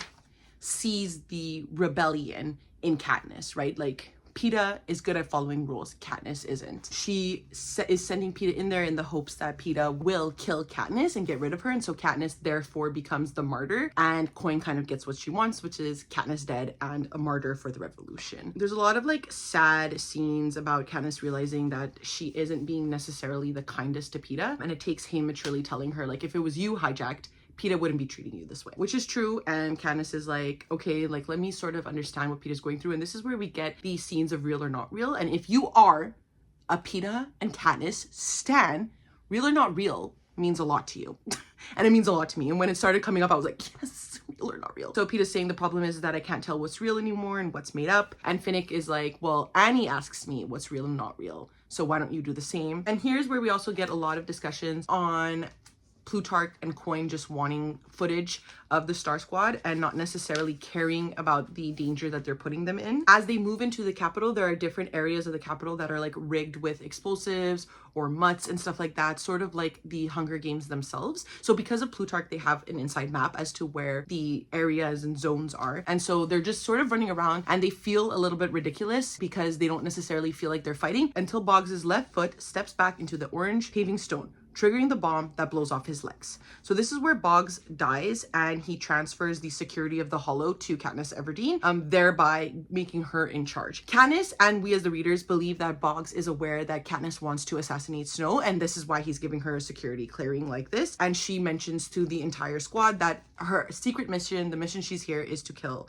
Snow. They sort of don't believe her, sort of believe her, and so they kind of listen to her and move into a safe area, which is like this abandoned apartment. The Capitol television turns on and they see that they have been announced dead. They're able to get probably further into the Capitol due to the fact that everybody thinks they're dead. A lot more discussions about them being used as martyrs. So then they move from the apartment into the tunnels of the underground area, obviously able to infiltrate the Capitol faster that way. We get a scene before the lizard mutts appear. This is one of the most harrowing scenes, I think, in this book and in the movies. But we get Peeta saying, you're still trying to protect me, real or not real? And Katniss says, real, because that's what you and I do, protect each other. Kiss, kiss. Perfect. And then we hear the hissing of the lizard mutts following them. They obviously just want to kill Katniss, but they're going to kill everything in their wake. They're a mix of human and lizard and who knows what else. My scent must be as evocative to them as theirs is to me because they smell like snow. No mutt is good. All are meant to damage you. So the smell of Snow's roses mixed with the victim's blood is obviously there to torture Katniss. And then we get R.I.P. to one of the best characters of the series. This is where Finnick dies, and it is probably one of the most, like I said, harrowing scenes because it goes so fast. Like all of a sudden Finnick is below, struggling to hang on as three mutts tear into them. As one yanks back his head to take a death bite, something bizarre happens. It's as if I'm Finnick. I watch his life flash by. She talks into the Hollow and says nightlock, nightlock, nightlock, releases it so that the bomb goes off to kill Finnick and the rest of the mutts. Because I feel like Suzanne Collins knew that Finnick was going to be a beloved character, having his death happen so quickly really just emphasizes the hardness of war. Peeta wants to sort of die because he's struggling with the fact that he is also a mutt created by the capital. So Katniss uses this a lot, this idea that they're all mutts, and they technically are because they're all monsters sort of created by the capital to deal with their own harbored emotions. And this is where they kiss again. So yay. As they're moving out of the tunnels and they find Tigris's shop. We don't know in this book that Tigris is Snow's cousin. We learned that at the beginning of A Ballad of Songbirds and Snakes, but she is meant to be trusted and she hides them in the basement of her shop. As the rebels are slowly closing in, peacekeepers start announcing that the shops are going to have to take in people, so the crew understands that they need to go. This is where they move in with the refugees, making their way towards Snow's mansion. Bombs start going off. They start turning on the things that they have sectioned around the capital to trigger. They were obviously turned off as members of the capital are able to walk around. Then we get one of the major plot points in the book. So the capital sigil is on one of the planes and it's dropping silvered parachutes. So this means food, medicine, gifts. We saw that in the first Hunger Games when Katniss is gifted the medicine. The hovercraft vanishes, 5 seconds pass, and then 20 parachutes simultaneously explode. Many of the children die immediately, but others lie in agony on the ground. Another flock of white uniforms sweeps into the opening, but these aren't peacekeepers, they're medics. They're rebel medics. So the rebels are moving in to show that they care even about the capital kids, and then the parachutes go off again. So I think the people who find Prim's death to be directly Gale's fault are slightly off. Like, yes, this is Gale's invention. We know this from the beginning of Mockingjay when Gale is talking about all his like death traps and death plans and all of that because he's psychotic, but he didn't directly drop them onto Prim. But why I think Katniss hates Gale and blames him is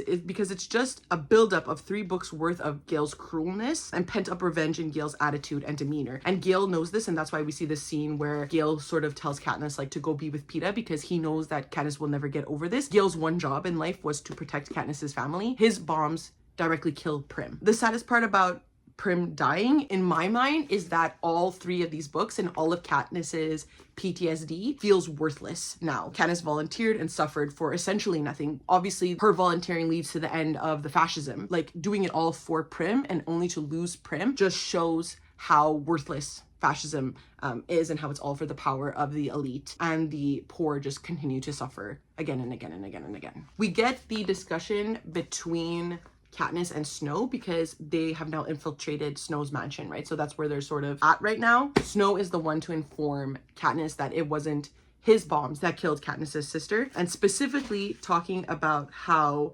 Coin has played both Snow and Katniss. He says, "I'm afraid we have both been played for fools." Gale, before they decide that they're not going to be together anymore, brings Katniss an ordinary arrow and 1 arrow at that. And he says it's supposed to be symbolic, you firing the last shot of the war. So there's a lot of discourse online that you see of concerning this 1 arrow. And I do agree with the idea that Coin providing only 1 is so that she doesn't die herself, because she knows that Katniss is pent up on killing Snow. And so giving her 1 arrow controls Katniss, keeps her there, because as we know, Katniss is not good at following the rules. Which leads into the meeting that she has with the remaining district winning tributes, where she says what has been proposed is that in lieu of eliminating the entire capital population, we have a final symbolic Hunger Games using the children directly related to those most in power. And Katniss says, all those people I loved dead, and here we are discussing the Hunger Games in an attempt to avoid wasting life. Nothing has changed, nothing will ever change now. So we understand that Katniss sees that Coin is just a new Snow. However, she votes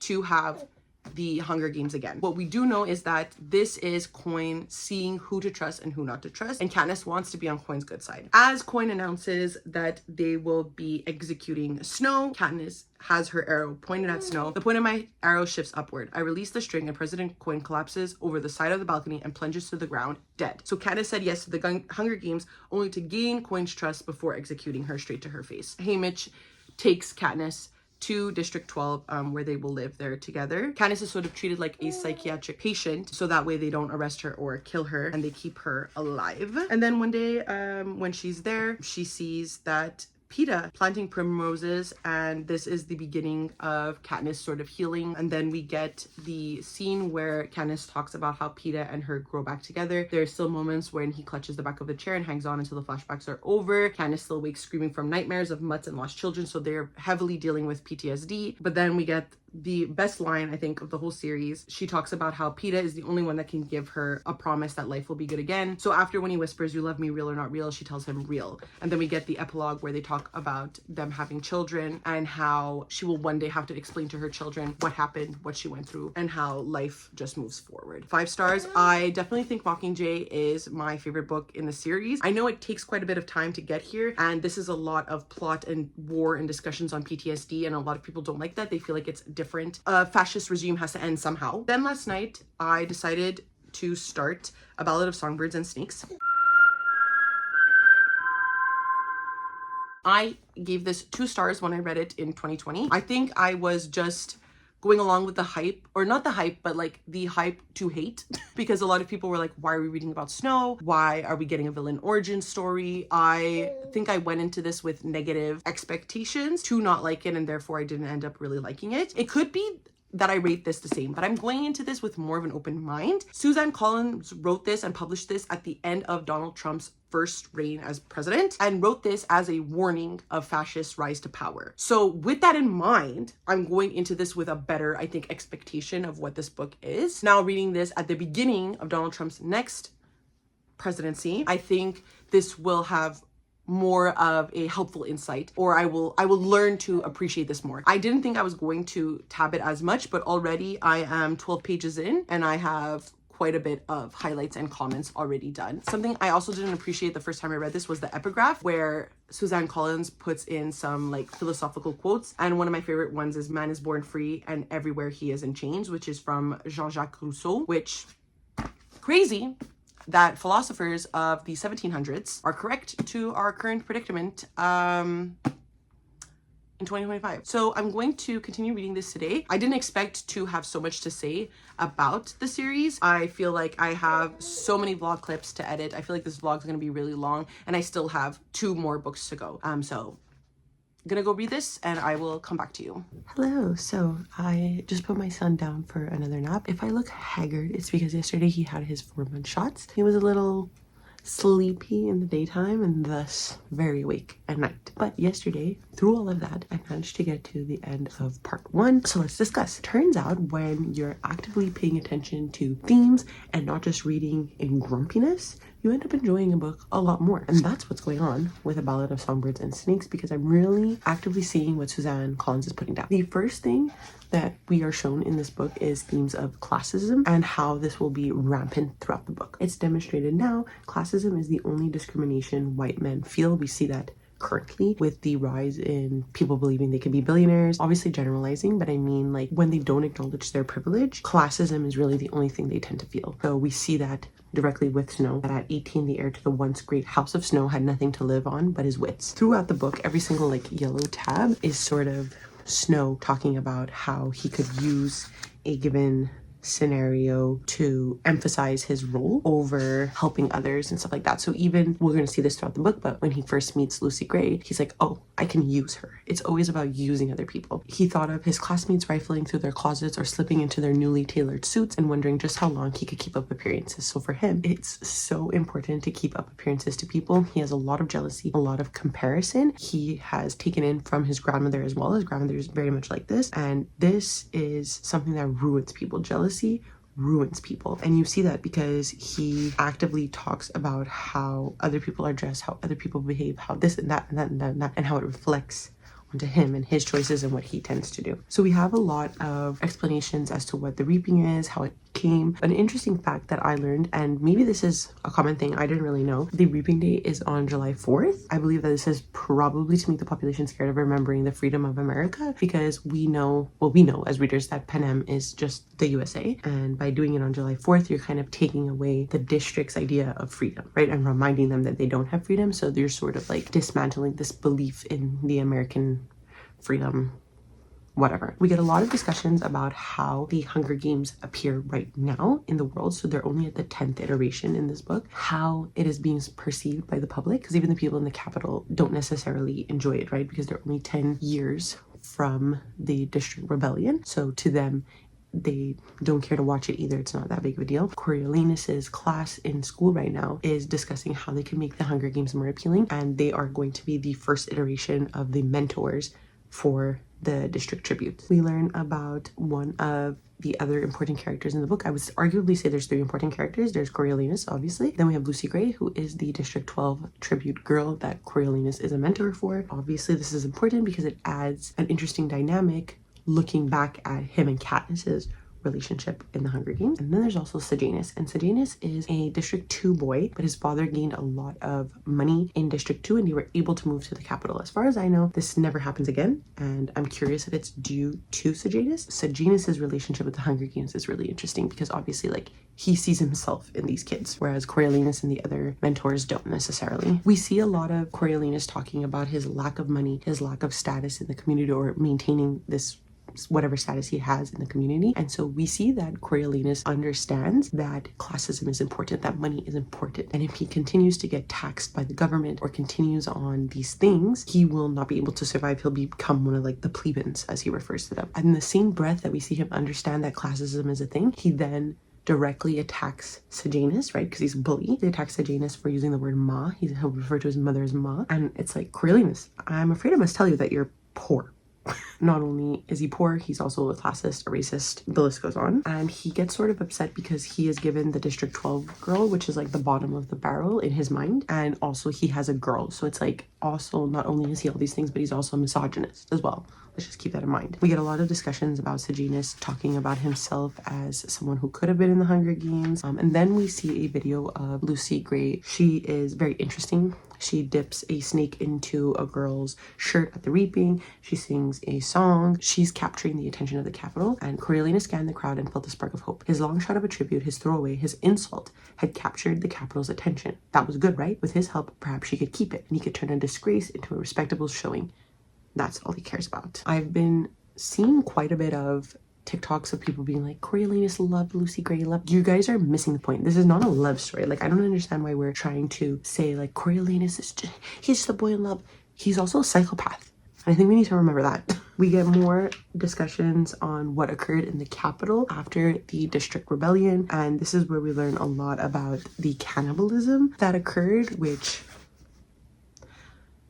it disturbed me. We learn about Coriolanus's motivation for partaking in this like theoretical class of how to improve the Hunger Games, because he's looking for a full ride scholarship to the university. Coriolanus pretends like, oh, well, I don't even need the scholarship, like I could just pay for it. And the dean is like, would you? Coriolanus could not help but glance around to see who else had heard those terrible words, but most people were engaged in mealtime chatter. So he's like, the dean is making fun of me and saying I can't afford to pay for the university. So his main concern is if people heard this slight, rather than defending his family and saying like, no, you're wrong, we could definitely pay for it. He's more concerned, oh my god, did other people hear the dean make fun of me? Much like with Katniss, and we constantly see how her upbringing brought her to where she is, so did Coriolanus's. Like, he is raised by an older lady who values their family name above anything else, and is in sort of denial of what is happening to them. And that is partly due to Coriolanus and Tigris hiding like the goings on, I guess. But I also think the grandmother is in extreme denial. And when you have a parental figure who is in extreme denial but is extremely patriotic, you get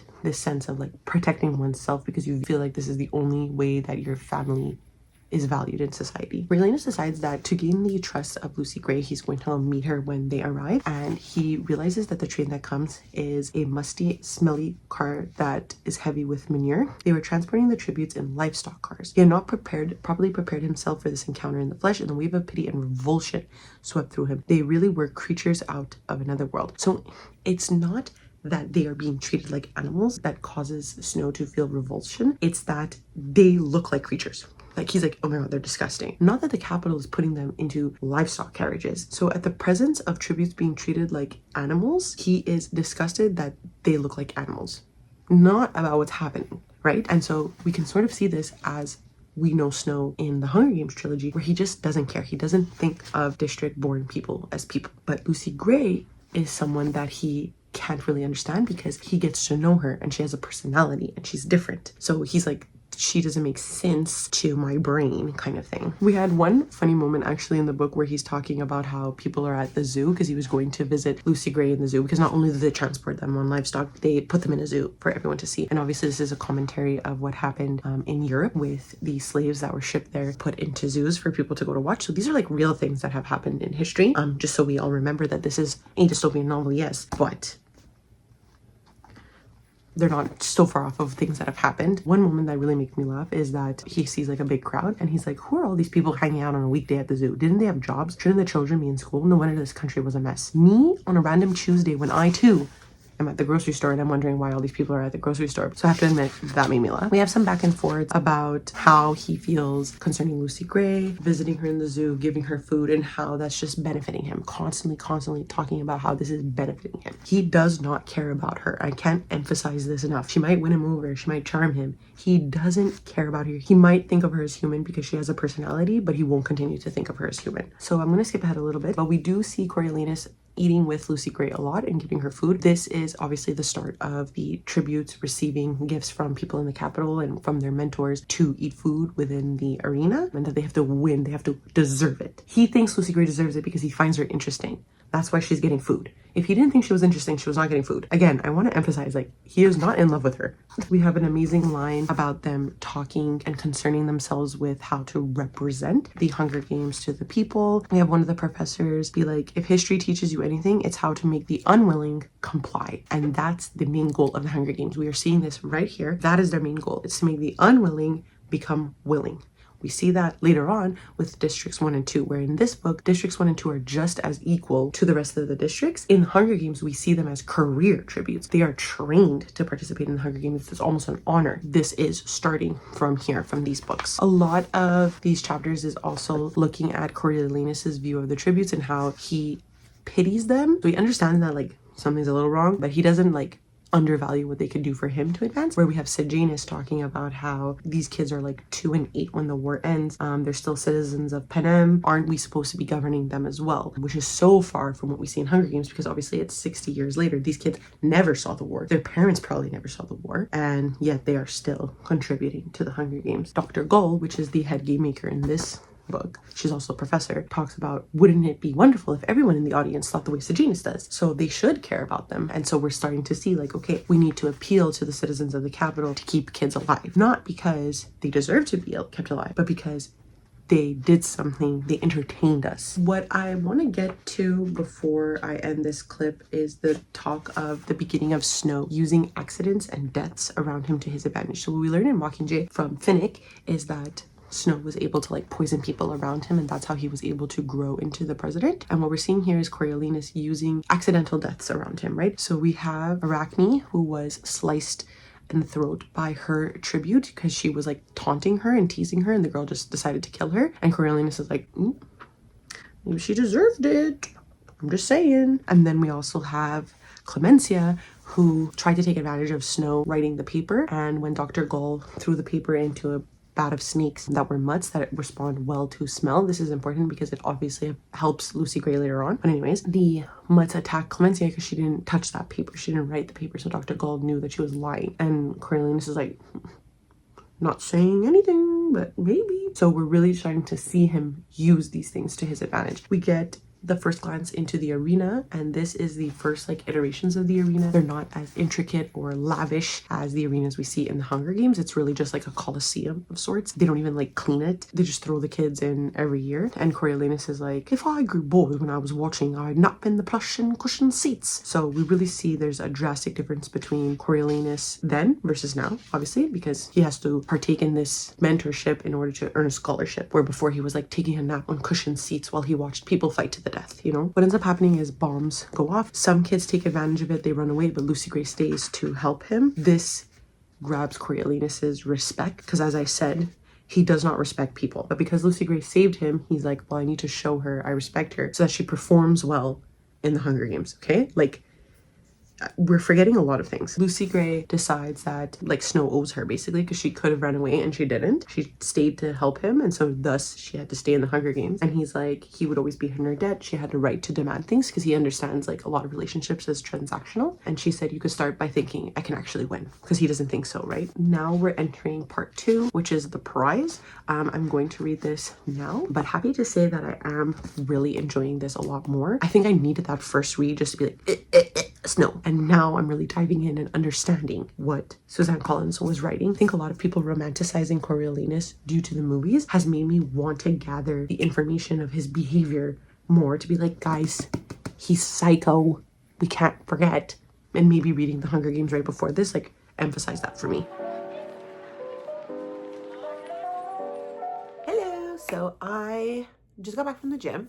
If you can hear the hockey game in the background, the Montreal Canadiens have made the playoffs, so that is not turning off and it is not being silenced. So let's get into Ballad of Songbirds and Snakes. I am now on part 3, which I think is the final part in the book because that's where he becomes a peacekeeper in District 12. Fairly certain this ends in District 12. If I remember correctly. We're going to talk about part 2, which was the prize and basically the Hunger Games accumulation. We have a lot of discussions on, is the Hunger Games deserved for the districts? Sejanus is obviously like, I don't care what you say, you have no right to starve people, to punish them for no reason, no right to take away their life and freedom. Those are things everyone is bored with and they are not yours for the taking. Winning a war doesn't give you that right. Having more weapons doesn't give you that right. Being from the capital doesn't give you that right. Nothing does. Very telling for given situations that are happening today. Some people within the class also agree with him. They're saying like, it's too late now. The districts hate us and we hate them. So it's going to be a never ending cycle. And we saw that really with District 13, President Coin. At the end of this entire like revolution occurring, President Coin still wanted to hurt children. So they're not exactly wrong, these capital kids. As they're having these philosophical discussions, they are bringing up that things won't be forgiven fairly easily. And we saw that with President Coin. We get a lot of the beginnings of the Hunger Games we see today, right? With the giving of the gifts to tributes in the arena, the betting on the tributes, who's good and who's bad, the interviews with the tributes. Mr. Gould assigns this essay to ask the capital children, like, what did you like about living through war? And what we see here is really Coriolanus's goal. What had mattered then, what matters still, was living without that fear. So he added a paragraph about his deep relief on winning the war. The grim satisfaction of seeing capital's enemies who treated him so cruelly, who costed his family so much, brought to their knees, hobbled, impotent, unable to hurt him anymore. He'd loved the unfamiliar sense of safety that their defeat had brought, the security that could only come with power, the ability to control things. Yes, that is what he loved best of all. That is what Coriolanus is. He loves control. He doesn't want what happened to his family to ever happen again. And that's crucial as we move forward, not only within this book, but when we look at the Hunger Games. It's about keeping the districts under control. We entered another part where Lucy Gray is heading into the arena and her and Snow share a kiss. Snow is in really deep. He loves her apparently, okay? And if you ask the girlies on TikTok, Snow is in love with Lucy Gray. Now, I think Snow thinks he's in love with Lucy Gray, but his perception of love is weird. He says, but Lucy Gray was his tribute heading into the arena. And even if the circumstances were different, she'd still be a girl from the districts, or at least not capital. A second-class citizen. Human, but bestial. Smart perhaps, but not evolved. Part of a shapeless mass of unfortunate, barbaric creatures that hovered on the periphery of his consciousness. So people who focus on Snow being in love with Lucy Gray, like, yes, okay, he liked her, but he never respected her. See, he still thinks about her as this bestial thing, as a barbaric individual. He can't ever see her as equal to him because of his preconceived notions of what the district kids are, right? He experienced poverty. He couldn't control his scenario. He witnessed cannibalism, all because of district rebellion. He will never consider her equal to him because he sees them as extremely barbaric. As the Hunger Games begin, one of the tributes who ran away during the bombing before the Hunger Games is hung up Marcus, the District 2 boy. And so this is Sejanus's friend. So Coriolanus felt ill but incapable of looking away. It would have been horrifying to see any creature displayed this way. A dog, a monkey, a rat even, but a boy whose only real crime had been to run for his life. So we do see these moments of Coriolanus understanding that what they're doing is wrong. He constantly compares them to animals. And then this is wrong, but putting them in an arena to fight to the death isn't wrong. The Hunger Games themselves had a twisted brilliance of pitting district child against district child. So the capital kept its hands clean of actual violence. And this is what they're doing right now by hanging Marcus up, right? They want one of the other kids to put him out of his misery essentially and kill him instead of them killing him and being accused of killing district kids, because then the districts would be right that the capital is barbaric as well. And we see that because Lamina, which is the district 7 girl, I believe, because I think she's like Joanna, her mentor cheers for her because she got the first kill in the games, which makes him interesting because his tribute killed first. It was to put Marcus out of his misery though, not in the spirit of the games, but they don't see it that way. Everything is constantly perceived as how they make the capital mentors look better. Then we have a scene where Sejanus enters the arena because Marcus died, obviously, and Sejanus has been contemplating and going back and forth with his role in the Hunger Games and how he himself is a district boy, like how can he participate, how can he be a mentor? As they're watching this on TV,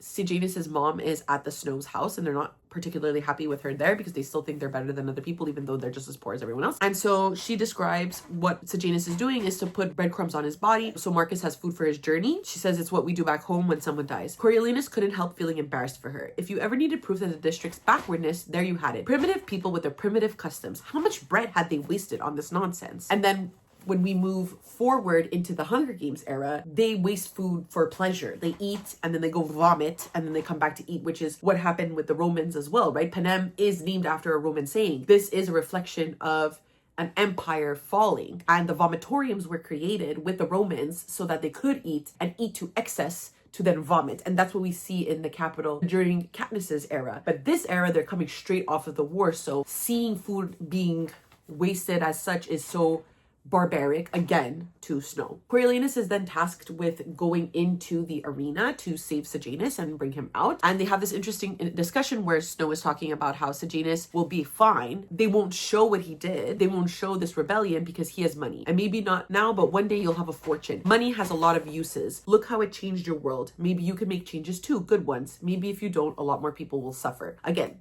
Coriolanus is saying these things. He has the intelligence to say these things, but it's because he comes from poverty. When he gains this privilege, he doesn't care anymore about anyone else. But what's interesting about this specific scene is as they're running away, he kills one of the tributes himself. Because of him killing Bobbin, the tribute, he has a discussion with Dr. Gall about nature versus nurture. And that's one of the discussions that Suzanne Collins is trying to have within this book. Are we born evil? Are people inherently evil on the inside and given an evil situation, they will behave evil? Or is it something that occurs to an individual and they become this way? Without the threat of death, it wouldn't have been much of a lesson. What happened in the arena? That's humanity undressed. The tributes, and you too, how quickly civilization disappears. All your fine manners, education, family, background, everything you pride yourself on, stripped away in a blink of an eye, revealing everything you actually are. A boy with a club who beats another boy to death. That's mankind in its natural state. Who are human beings? Because who are we to determine the type of governing they need? Chaos, no control, no law, no government at all. Like being in the arena. Where do we go from there? What sort of agreement is necessary if we're to live in peace? What sort of social contract is required for survival? So these are the discussions that they're having, right? Dr. Gall believes that when stripped to a bare minimum, anybody will act evil. What we see with the next era of the Hunger Games, which was Katniss's era, these kids are doing it because they have to. They're in these situations, but they wouldn't necessarily be killing one another. But then you can see with Dr. Gall's argument, a good person maybe would just let themselves die, right? And we're inherently evil, and that's why we ended up going to kill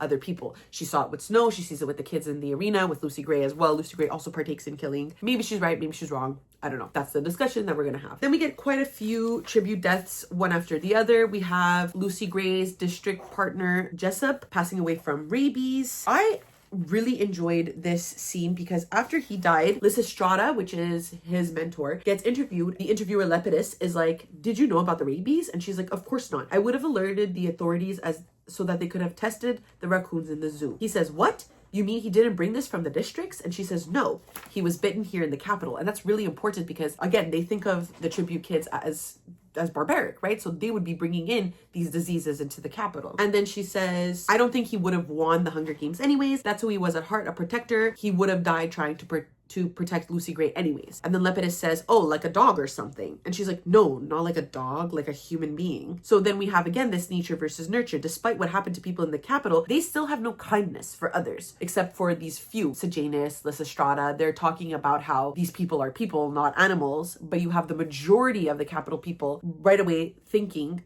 these people are animals, and that is because of the way they were nurtured. They grew up in war. They grew up being enemies with the district. And so then we see this very back and forth conversation between some people who see it one way and people who see it another way. We then get to the scene about Coriolanus putting Lucy Gray's handkerchief into the snake pit just because he has a feeling that the snakes are going to enter the arena and he doesn't want Lucy Gray to die. It says, so they would not kill her because he cared about her. Because he cared about her? Or because he wanted her to win the Hunger Games so that he could secure the plinth prize. If it was the latter, he had cheated to win, and that was that. And we know it's that because he's ecstatic when Lucy Gray wins, okay? So he's like, all he's talking about is that he's going to win the prize now. He'll be able to go to university. He doesn't really think about Lucy Gray. Lucy Gray is an afterthought. And then once again, after that, as they're waiting for the tributes to finalize into one winner, they're talking about opportunities, nature versus nurture. Coriolanus thought about what it had felt like to be in the arena, where there were no rules, no laws, no consequences to one's actions. The needle of his moral compass had swung madly without direction, fueled by terror of being prey. How quickly he himself had become the predator. Yes, the lack of law that was at the heart of it. So people needed to agree on laws to follow. Was that what Dr. Gall had meant by social contract? The agreement not to rob, abuse, or kill one another? It had to be. And the law required enforcement. And that was where control came in. Without the control to enforce the contract, chaos reigned. The power that controlled needed to be greater than that of the people. Otherwise, they would challenge it. The only entity capable of this was the capital. So this is how Coriolanus considers the idea of control and becoming the leader of Panem. It's reflected in these behaviors, in this way of thinking. He thinks control is necessary. We get a couple more chapters where there are quite a few deaths. The snakes are released into the pit. They start to attack a lot of people. Lucy Gray wins. And what he says in regards to Lucy Gray is he hadn't worked out the details, but the point was he got to keep her, and he wanted to keep her safe and close at hand, admired and admiring, devoted and entirely unequivocally his. Again, she's property to him. He thinks of her as property. So he's admiring. Everybody's like, wow, good job, Coriolanus. We love you. You're the best. He meets with Dean Highbottom, who presents him with the grape punch, the silver compact, and the dingy white handkerchief. The meeting could not have lasted more than 5 minutes. Afterward, as agreed, Coriolanus headed directly to the recruitment center, where he became Panem's newest, if not shiniest, peacekeeper. So now we enter part 3, which is called the Peacekeeper. I will be reading this next part. I do believe this is the last part of the book, so the next time I'll update you, I'll be done this, and I can finally start Sunrise on the Reaping. Hello, so yesterday I finished The Ballad of Songbirds and Snakes. I could not talk to you yesterday because we were on the day of the election here in Canada, and I was having a lot of anxiety about it. Needless to say, we're coming here happier, born to vote green, forced to vote liberal. My favorite part about what happened last night is that usually the province that I'm from, Quebec, is not really a swing province. We normally just vote in our best interests, which is Bloc Québécois. They're the only party that is at a federal level for one province. We tend to swing that way, obviously. I usually vote NDP, the New Democrat Party, but this election was just too scary not to vote liberal, so that's what I did. But in a surprising turn of events, Québécois said fuck you ST, and we swung liberal, which is insane to me. I don't think we've ever seen that.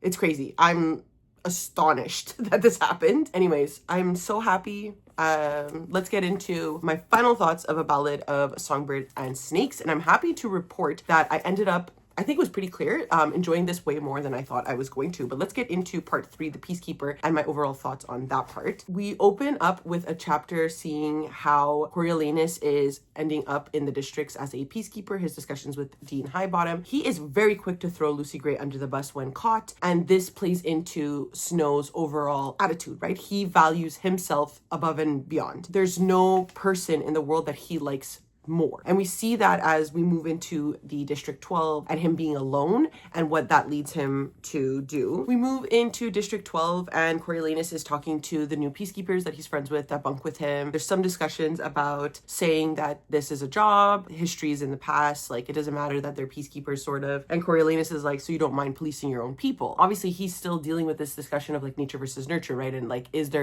are people inherently evil? And Smiley, which is the guy that he's talking to, is like, oh, these aren't my people. My people are an 8. They don't leave you where you're born so that you can police people that aren't your own. You don't see yourself in those people. The next chapter opens with Sejanus coming to be a peacekeeper in 12 as well. Coriolanus had never been so glad to see anyone in his life. Sejanus, he burst out and launched off his bunk, landing shakily on the painted concrete floor and flung his arms around the newcomer. We've spent this entire book, 338 pages, of Coriolanus being like, me and Sejanus aren't even fucking friends. Like, who do these people think they are saying we're friends? Maybe it's a stretch, but it's just another example of Snow using people, saying that Sejanus is nothing to him, but happy to see him just because he's lonely being a peacekeeper. Again, we're really seeing that Snow only values people when he needs them. It's the same thing with Lucy Gray. Then just a couple of pages later, so what did I say? We were at page 339. On page 344, he calls Sejanus a decade-long irritant. Like, he's crazy, guys. And he says, Coriolanus was so relieved to have someone to talk to who knew his world and, more importantly, his true worth in that world. Like,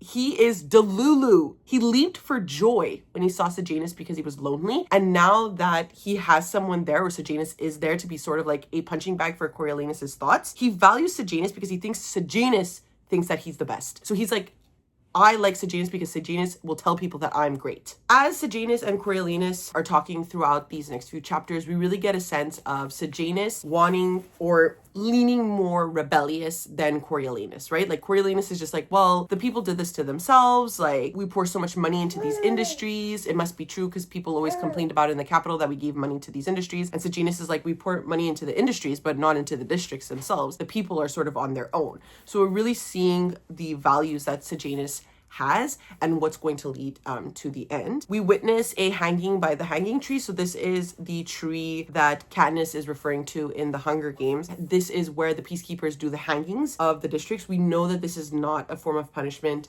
later on in the series when Katniss is around. But what's interesting about this specific scene is that the Jabberjays mimic Arlo's death cry as they had the wails of the Avoxes in the lab. Run, Lil, run, Lil, run, Lil. So they're screeching this at the top of their lungs, and this starts Coriolanus's vehemently hatred for Jabberjays and Mockingjays. Coriolanus is realizing that this is what Lucy Gray meant, that the capital show was the hanging. The Mockingjay was some sort of bona fide bird, not a Jabberjay, different somehow, a regional thing, he supposed. But that was strange because the soldier had called them mutts. Coriolanus felt sure he'd spotted the first Mockingjay, and he disliked the thing on sight, which I think is quite funny that the Mockingjay then becomes the symbol for the revolution 65 years later. Sejanus is being more and more reckless, talking about how he hates being a peacekeeper because he's just destroying the lives of people in the districts more closely than he was before when he worked in the capital. Coriolanus is really annoyed by him. He's like, has Sejanus forgotten that it was his own reckless behavior that led to Coriolanus killing Bob? And he's like, what a waste. Like, you made me do something evil. So even at that, Coriolanus can't accept that deep down he is evil, right?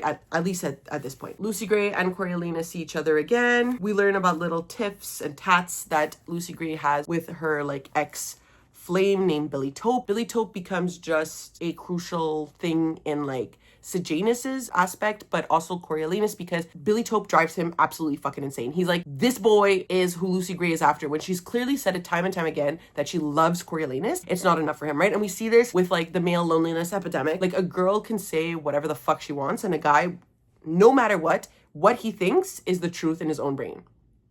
There's a brawl that breaks out at the Hob, which is where they drink and like listen to music. The whole time that he's fighting and punching people and whatever, he's thinking about this being animal wildness that he experienced when the tributes hunted him down in the arena. Not to like discredit, I guess, a philosophical idea of nature versus nurture, but I don't think beating people up when you're drunk at a bar is equivalent to murdering people when you're placed inside an arena with no food, no Medicare, no like, I don't know if it's the same thing, but Coriolanus thinks it is. We see that the beginnings of like Coriolanus thinking about people watching Hunger Games in the districts. He realizes that like, unless Lucy Gray never came home, like Lucy Gray came home so they know that she won the Hunger Games kind of thing. Like, they don't watch TV, mostly because they can't afford to have TVs. Electricity isn't always on. And so we see this 65 years later where everyone is required to watch the Hunger Games. So they know who won, they know what's happening, they are an active participant in the propaganda, whereas here, not necessarily. We get a couple of chapters of Coriolanus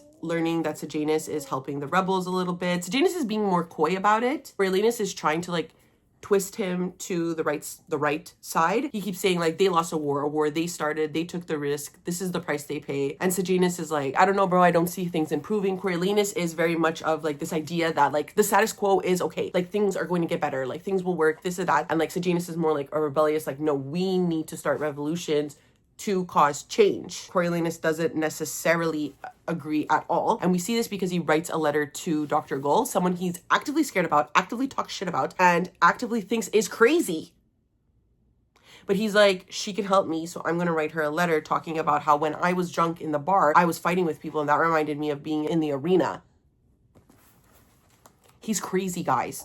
Coriolanus felt a sense of threat rising up inside him. He's tried to shrug off Sejanus' misguided behavior in the capital, but here it was different. Here he was viewed as an adult, and the consequences of his actions could be life or death. If he helped the rebels, he could find himself in front of a firing squad. What was going on in Sejanus' head anyways? So again, it's always about me, what could happen to me, and not necessarily like the benefits of overall. I can comprehend a passive person scared of the law, right? They are meant to be scared of the capital. Like, that's fine. But Coriolanus is an active participant. He learns a lot about the Jabberjays and the way that they were able to record things, and these are crucial to what he does to Sejanus later. The Jabberjays is an organic mobile recording device, and unlike the microphone, it's undetectable. Rebels could catch one, kill it, eat it even, and all they would find is an ordinary bird. Obviously, we know, and they know at this point, that the rebels figured it out, but learning about that is crucial to Sejanus' downfall later on, and Coriolanus' rise to power. Lucy Gray and Coriolanus talk about being able to speak. So she says, really, do you feel like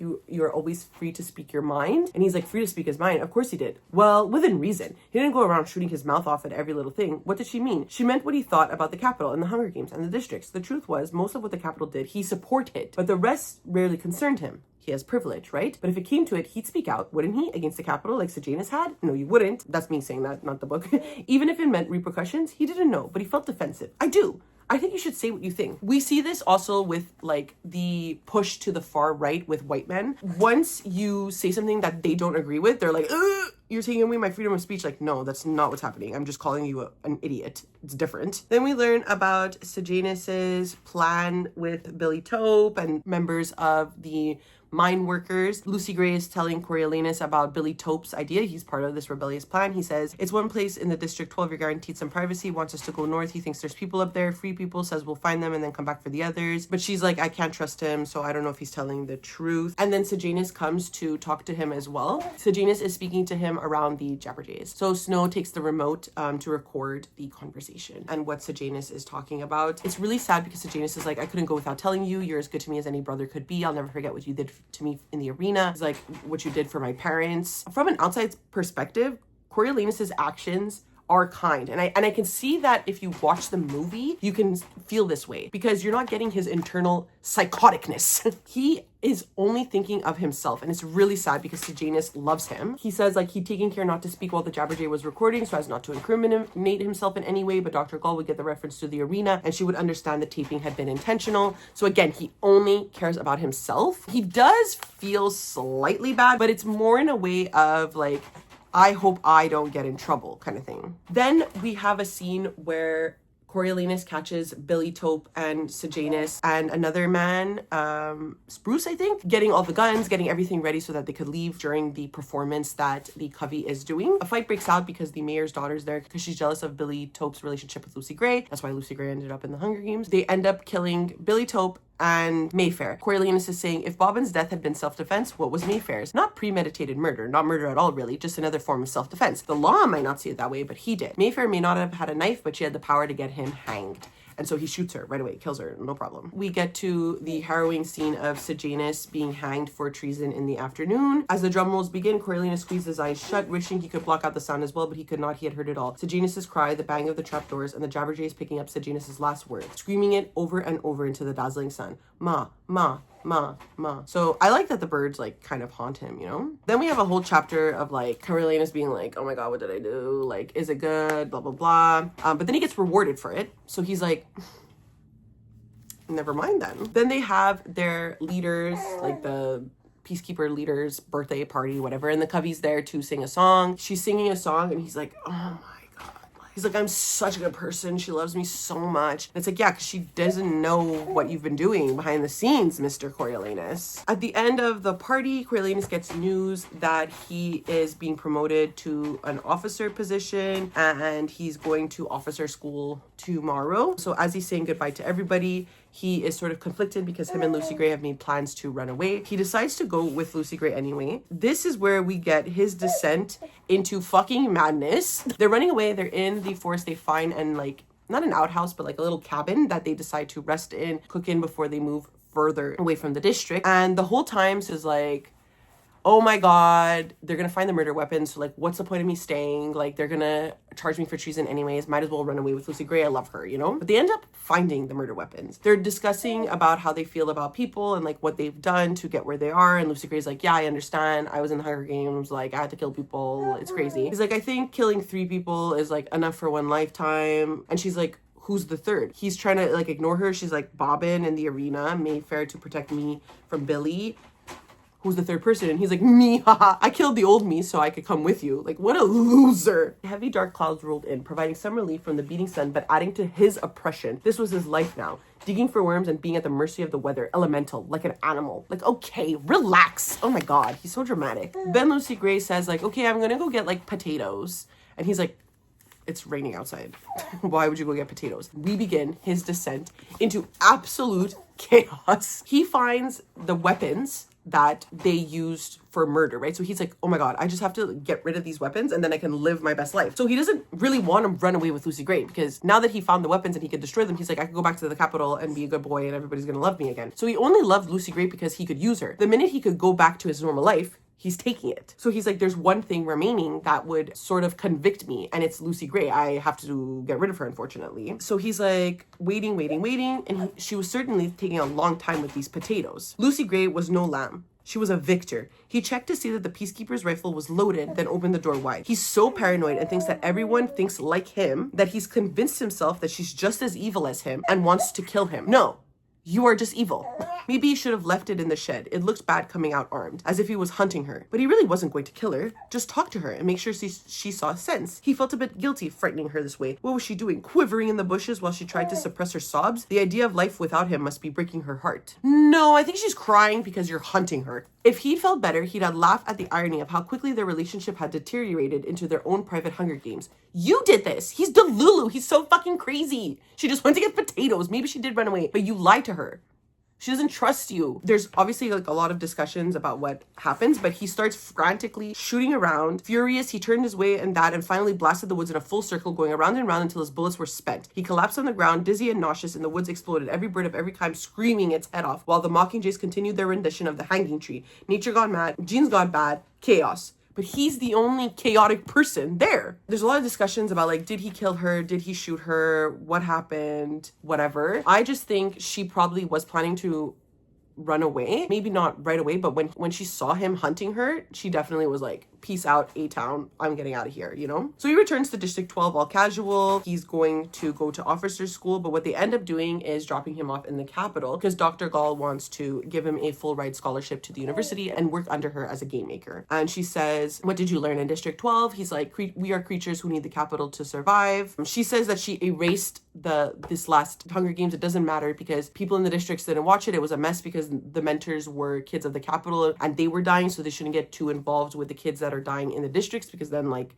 we're all kind of implicated, which they are, but anyways. And this is where Coriolanus is like, you need to somehow make the viewing mandatory. A tribute's win needs to be a win for the whole district. So they came up with the idea after of like providing food for the districts, having something called the Victor's Village, which would be the envy of all the people in the hovels. We see that it doesn't really work, right? Because like being in the Hunger Games is not something to envy except for the career districts, which are like 1 and 2. And then we learn that Dean Highbottom and Coriolanus's dad had created the Hunger Games as like an assignment and a joke. That's why Dean Highbottom is high all the time, because he's so embarrassed that he's the reason for this. It certainly supports her view of humanity, the Hunger Games, especially using children. We credit them with innocence. And if even the most innocent among us turn to killers in the Hunger Games, what does that say? That our essential nature is violent. We end it with, he'd continue the Hunger Games, of course, when he ruled Panem. People would call him a tyrant, iron-fisted and cruel, but at least he would ensure survival for survival's sake, giving them a chance to evolve. What else could humanity hope for? Really, it should thank him. Snow lands on top. And that's how we end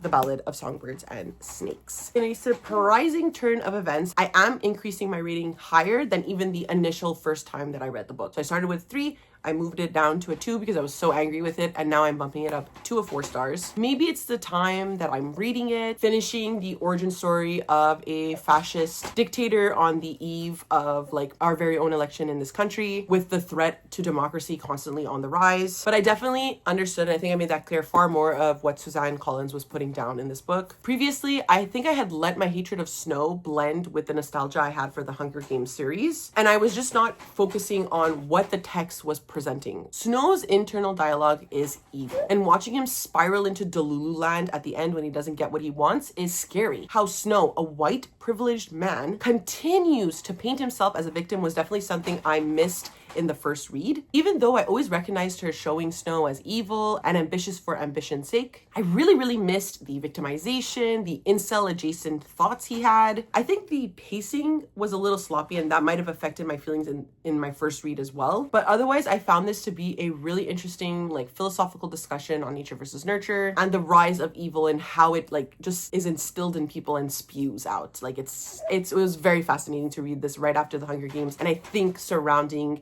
a very scary election for Canada. And now, finally, we get to the point of this whole entire vlog. I am finally reading Sunrise on the Reaping by Suzanne Collins.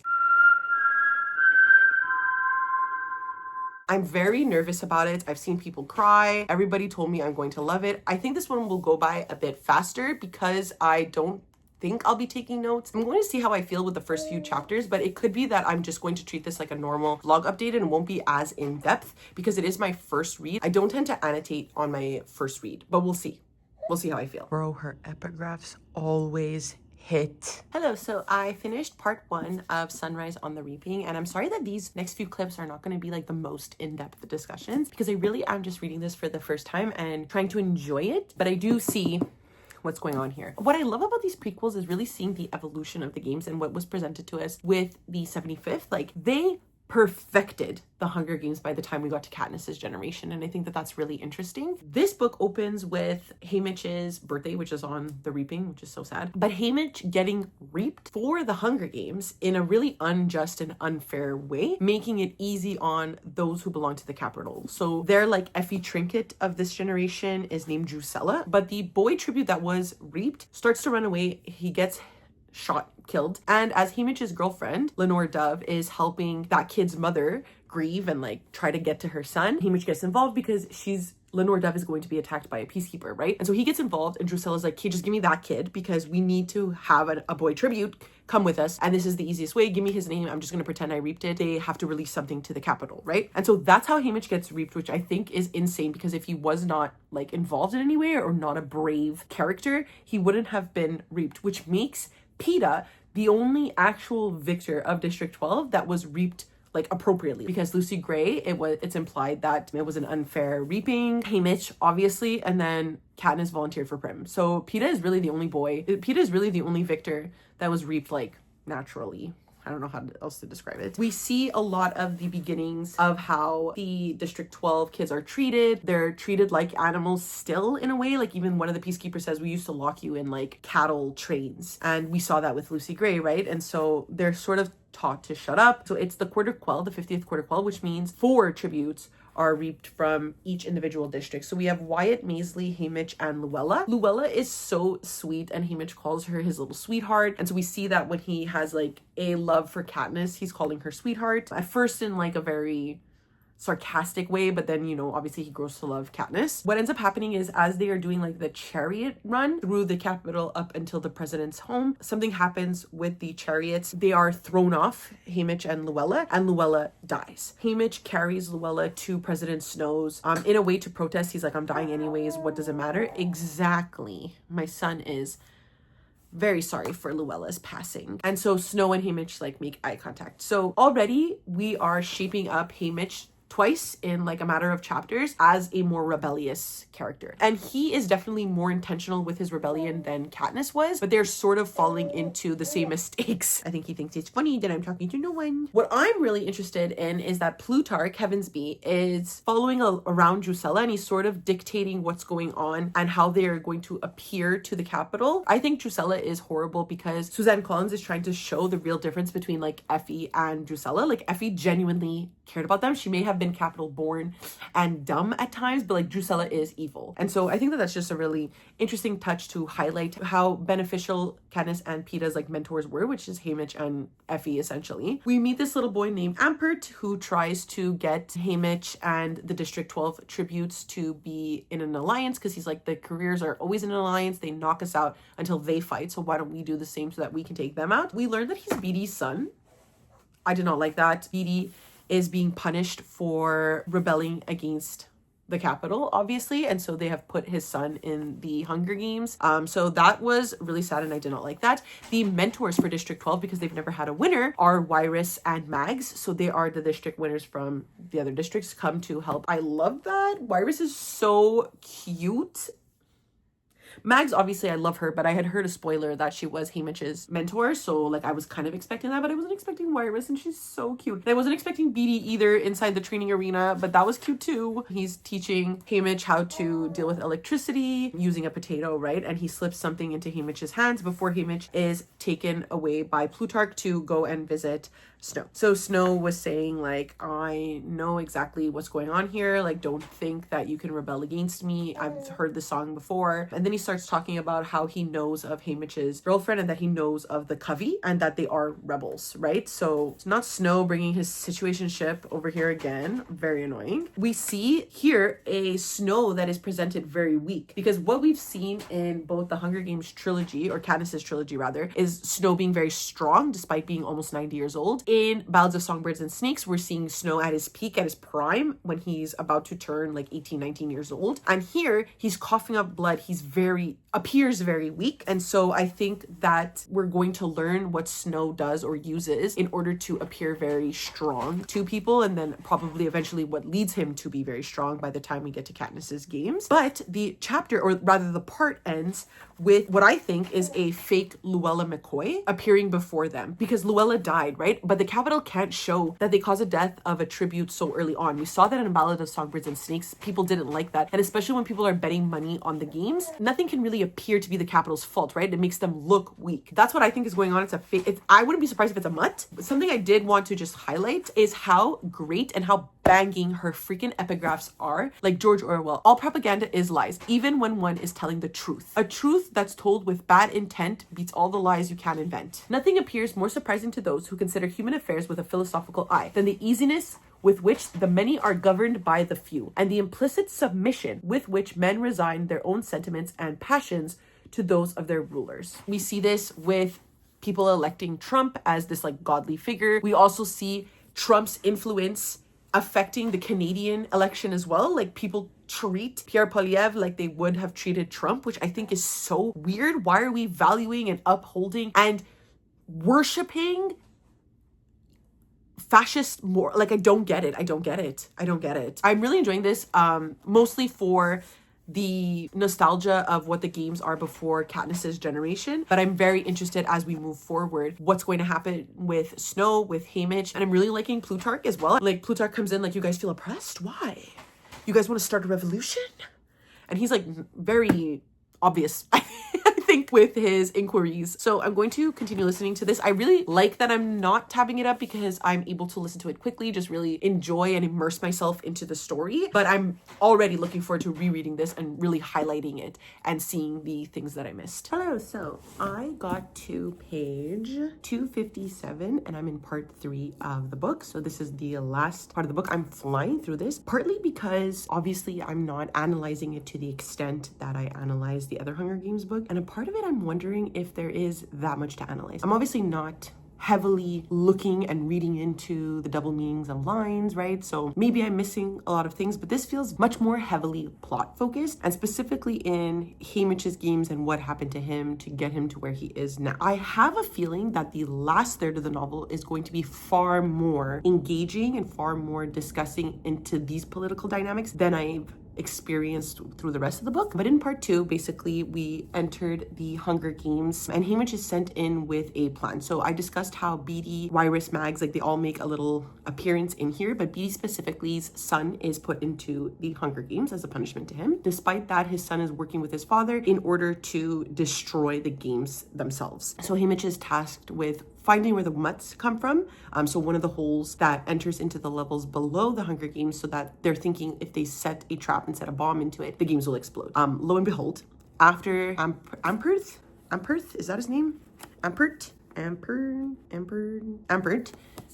dies in a very horrific way. I was literally like, oh my god. These mutts that were sent after BD's son, they were bats, ate him to the bone. It's being described like his bones are clean. Was definitely to hurt BD, but it also hurt me.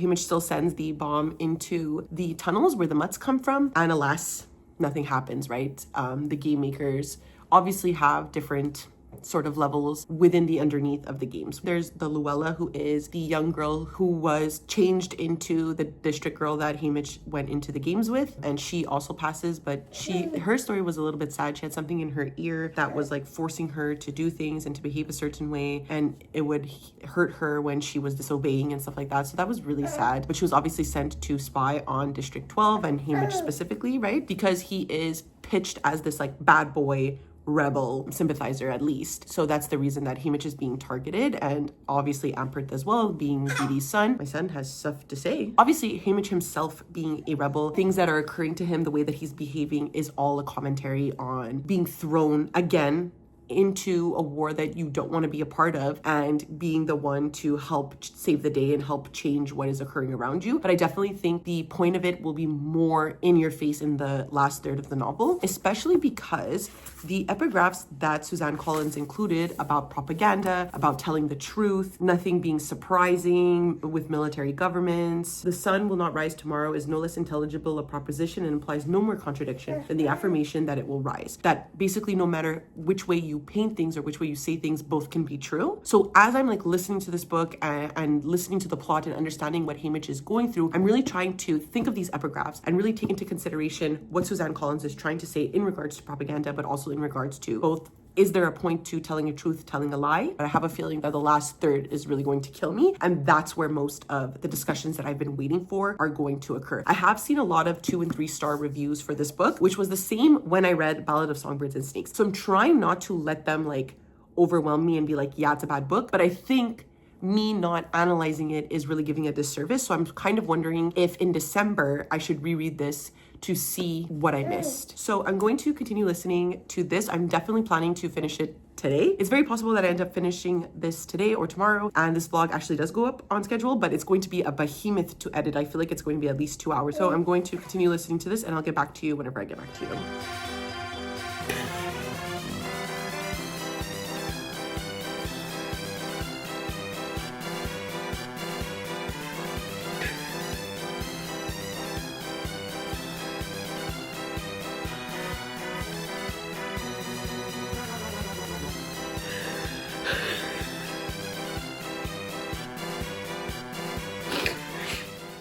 Hi, welcome back, I guess, to the end of the vlog now, where I have finished Sunrise on the Reaping. My son is still so excited right now. I don't understand what's happening. And I finished this like 3 days ago. But upon finishing this, I felt a sort of like remorse. I don't know if I built it up so much in my head that I was feeling a particular way at the end. So I really decided to finish it, settle down, watch a couple of vlogs, read a couple of reviews, gather like everybody's thoughts, and then settle on my own decision. I ended up giving this 5 stars anyways, and I'm coming to you with not much else to really say. I think Suzanne Collins, like with most intellectuals I want to say in the world, are afraid of the rise in fascist ideologies and what propaganda is doing to the people. As I kept mentioning, the epigraphs at the beginning of the novel were really discussing the appearance of truth and propaganda and what really is going on perhaps behind the scenes. So what we got in the latter half of the novel was Haymitch really trying to put forth his version of the events, and he's like, I'm going to be this way, I'm going to show the audience that I am this way, and this is the poster that I'm putting out. Maisley also agrees. Maisley also really wants to do this. They are basing this on the posters that they see around the capital and around their districts about peacekeeping and how peacekeeping keeps peace and the capitals keep the peacekeepers to keep peace, right? So in order to have peace, people need to listen to the capital, and that is a very obvious form of propaganda that they are doing, right? They are essentially saying that we are the ones in charge. This is what you should do. We will provide the peace in the world. And that to me, I think is also a very obvious propaganda if we would see it. we started fake coughing as well, speaking of propaganda, to get my attention. But it's a very obvious form of propaganda. And if we were to see that, or the propaganda that we look at in history classes are these type of like very horrendous, very obvious forms of evil. What the latter half of this book is doing, Haymitch wins. He wins the games after utilizing how to break the games to his own advantage to kill the last tribute in the games, and he wins. We know that from Catching Fire, but there's a lot more to it. The version that Katniss and Peeta see in Catching Fire is the one that is created by Plutarch and the Capitol to demonstrate Haymitch's win. Haymitch went the entire games thinking like, I'm going to make a narrative for myself. They're going to see me as this like cutie little bad boy. We're making fun of the careers. We're really going to show forth that the weaker districts were the stronger ones in these games at least. So he's comforted with the fact that at least whatever happens to me at the end of these games, this narrative that we've worked on and put forth will triumph. And what we learn is that everything that Haymitch did, there's really no point to it. The Capitol told the story that they wanted to tell using what Haymitch did, but nothing in the way that it happened, right? And Haymitch starts talking about how scenes are added one after another and not necessarily in the order that it happened in the games. He comes off as an asshole, that he was just trying to win and he doesn't necessarily care about the other participants in the games. Luella herself, the second Luella, is this type of obvious poser, right? Like she is an embodiment of what is fake, what is not the truth, and that people are supposed to just believe that she is truthful. Haymitch's experience watching his own games in front of his face is showing a more insidious side to propaganda, which is that it's subtle, and you don't really realize what this propaganda is doing, right? Effie herself in this book, she appears also, by the way, in the last half. By the way, like the Capitol is just doing its job. Like the games are a good thing in a way, right? She's even trying to convince herself just by watching what happened in the games, by participating and trying to make the games more flourishing, more fun. They're all helping propaganda thrive by being very subtle and insidious. And that's what Suzanne Collins, I think, is really trying to emphasize in this book, that what is occurring in the world, we might not be like, okay, yeah, they're not like the German Nazis, but it's more insidious in that way because we see it happening before us and we're sort of turning a blind eye and trying to find reasonings outside of what we see directly with our face. Obviously, you saw in the last clips, I also cried at the end because we finally see what happened to Haymitch and why he's so alone and so sad and drunken in Katniss's trilogy. What I did appreciate about these sad moments is there's a couple of things that Sunrise on the Reaping really emphasized for me. One, there's a line that Plutarch tells Haymitch at the end when Haymitch is doing his victory tour. He's like, someone will appear, whether it's now, whether it's the next generation or generations to advance. Someone will be exactly like you and someone that we need, just luckier. And that's what Katniss is. I mentioned it a lot during the first Hunger Games book, that Katniss wasn't meant to be this rebel. Like she just happened to have all the things that they needed to push forth a rebel narrative. And that's just something that Haymitch didn't have.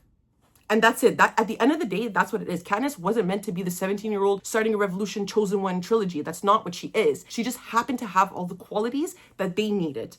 And then you see that within Mockingjay, because we have Plutarch once again doing propos, right? Propos they were propaganda for District 13 to say like the rebels are rising, come to District 13, help us, yada, yada, yada. Like Plutarch is just on two sides of the same coin making propaganda videos. And I just think that that was really interesting as well. I also found this book to really emphasize, I didn't talk about this specifically when I was discussing the Ballad of Songbirds and Snakes, just because I didn't have a way to like really formulate my thoughts, but I watched Leonie's video on the philosophical discussions that are in Sunrise on the Reaping. So I do want to just credit her and I'll tag her below because she mentioned that the songbirds are representative of the revolution, right? And so yes, the singing is more heavily emphasized in this one, but there is still singing in the Hunger Games trilogy. There is not necessarily singing, although I guess Lenore Dove is a singer, but Haymitch specifically recites the poems in his head of Lenore from Edgar Allan Poe. So there's a lot of like rhyming and singing that represents the rebellion, right? And the snakes are meant to be obviously snow, but also the Capitol itself. Credit to Leonie for really like solidifying my thoughts there, but also to Sunrise on the Reaping for really settling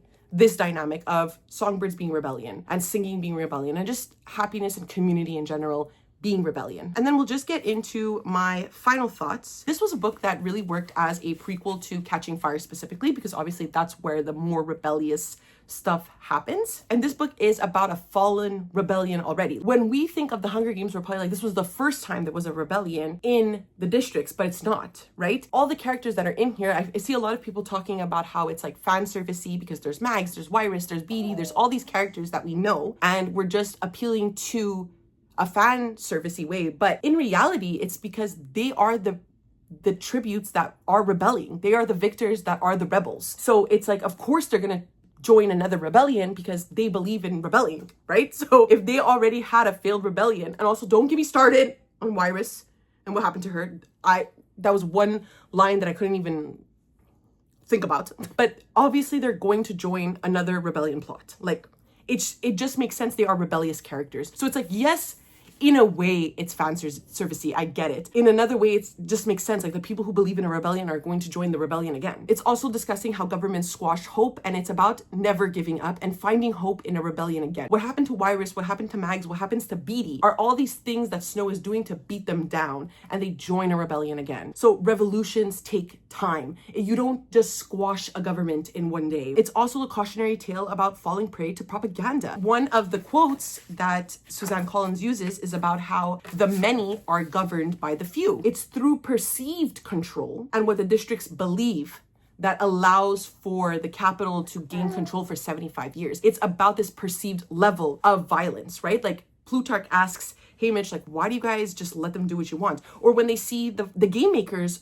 fixing stuff in the fields in the game itself, they're murdering each other, and they happen to break what feels like a fourth wall by seeing game makers in the game. And Haymitch doesn't do anything. And it's this perceived idea that he's going to get in trouble. But really, these were all kids that had knives, weapons, that they slaughtered the game makers. It's about utilizing the fear that the people that you govern perceive. Haymitch and Maisley talk a lot about creating their own posters within the Hunger Games and putting out this idea of what they want people to see them as. And H sees it as useless in the end when he watches his own games back. Like, nothing is real. And this theme of what is real is also prevalent in Real or Not Real with Peeta and Katniss. We clearly see from the beginning that there is just this perceived level of dominance happening with the Capitol. And yes, they are doing obviously horrendous stuff, and that's what keeps people in line. But it is all propaganda. Like, yes, they are hurting people. That is the truth. But they are also using your fear of being hurt as the truth as well, right? I hope I'm coming across as very clear. Anyways, 5 stars. I absolutely love this, and I will definitely be rereading it. I was thinking of maybe rereading it again before the end of the year, but maybe I want to wait until I get the like paperback version, just so I can feel more comfortable like highlighting it and stuff and like putting little tabs. I don't know, we'll see. So just in a summary of ratings, we have 5 stars for The Hunger Games, of course, 5 stars for Catching Fire, and 5 stars for Mockingjay. I'm really glad that these held up, even though I've read them like fairly recently, I think in 2018 or whatever. I'm just happy that these have definitely held up the test of time. Like, the best YA I've probably ever read in my whole life. The shocker of the vlog, The Ballad of Songbirds and Snakes, going from a 2-star to a 4-star because I just really understood the level of articulation and care that Suzanne Collins put in it. So a 4 stars for this one. And I think if I were to reread this again, I might give it a 5 stars.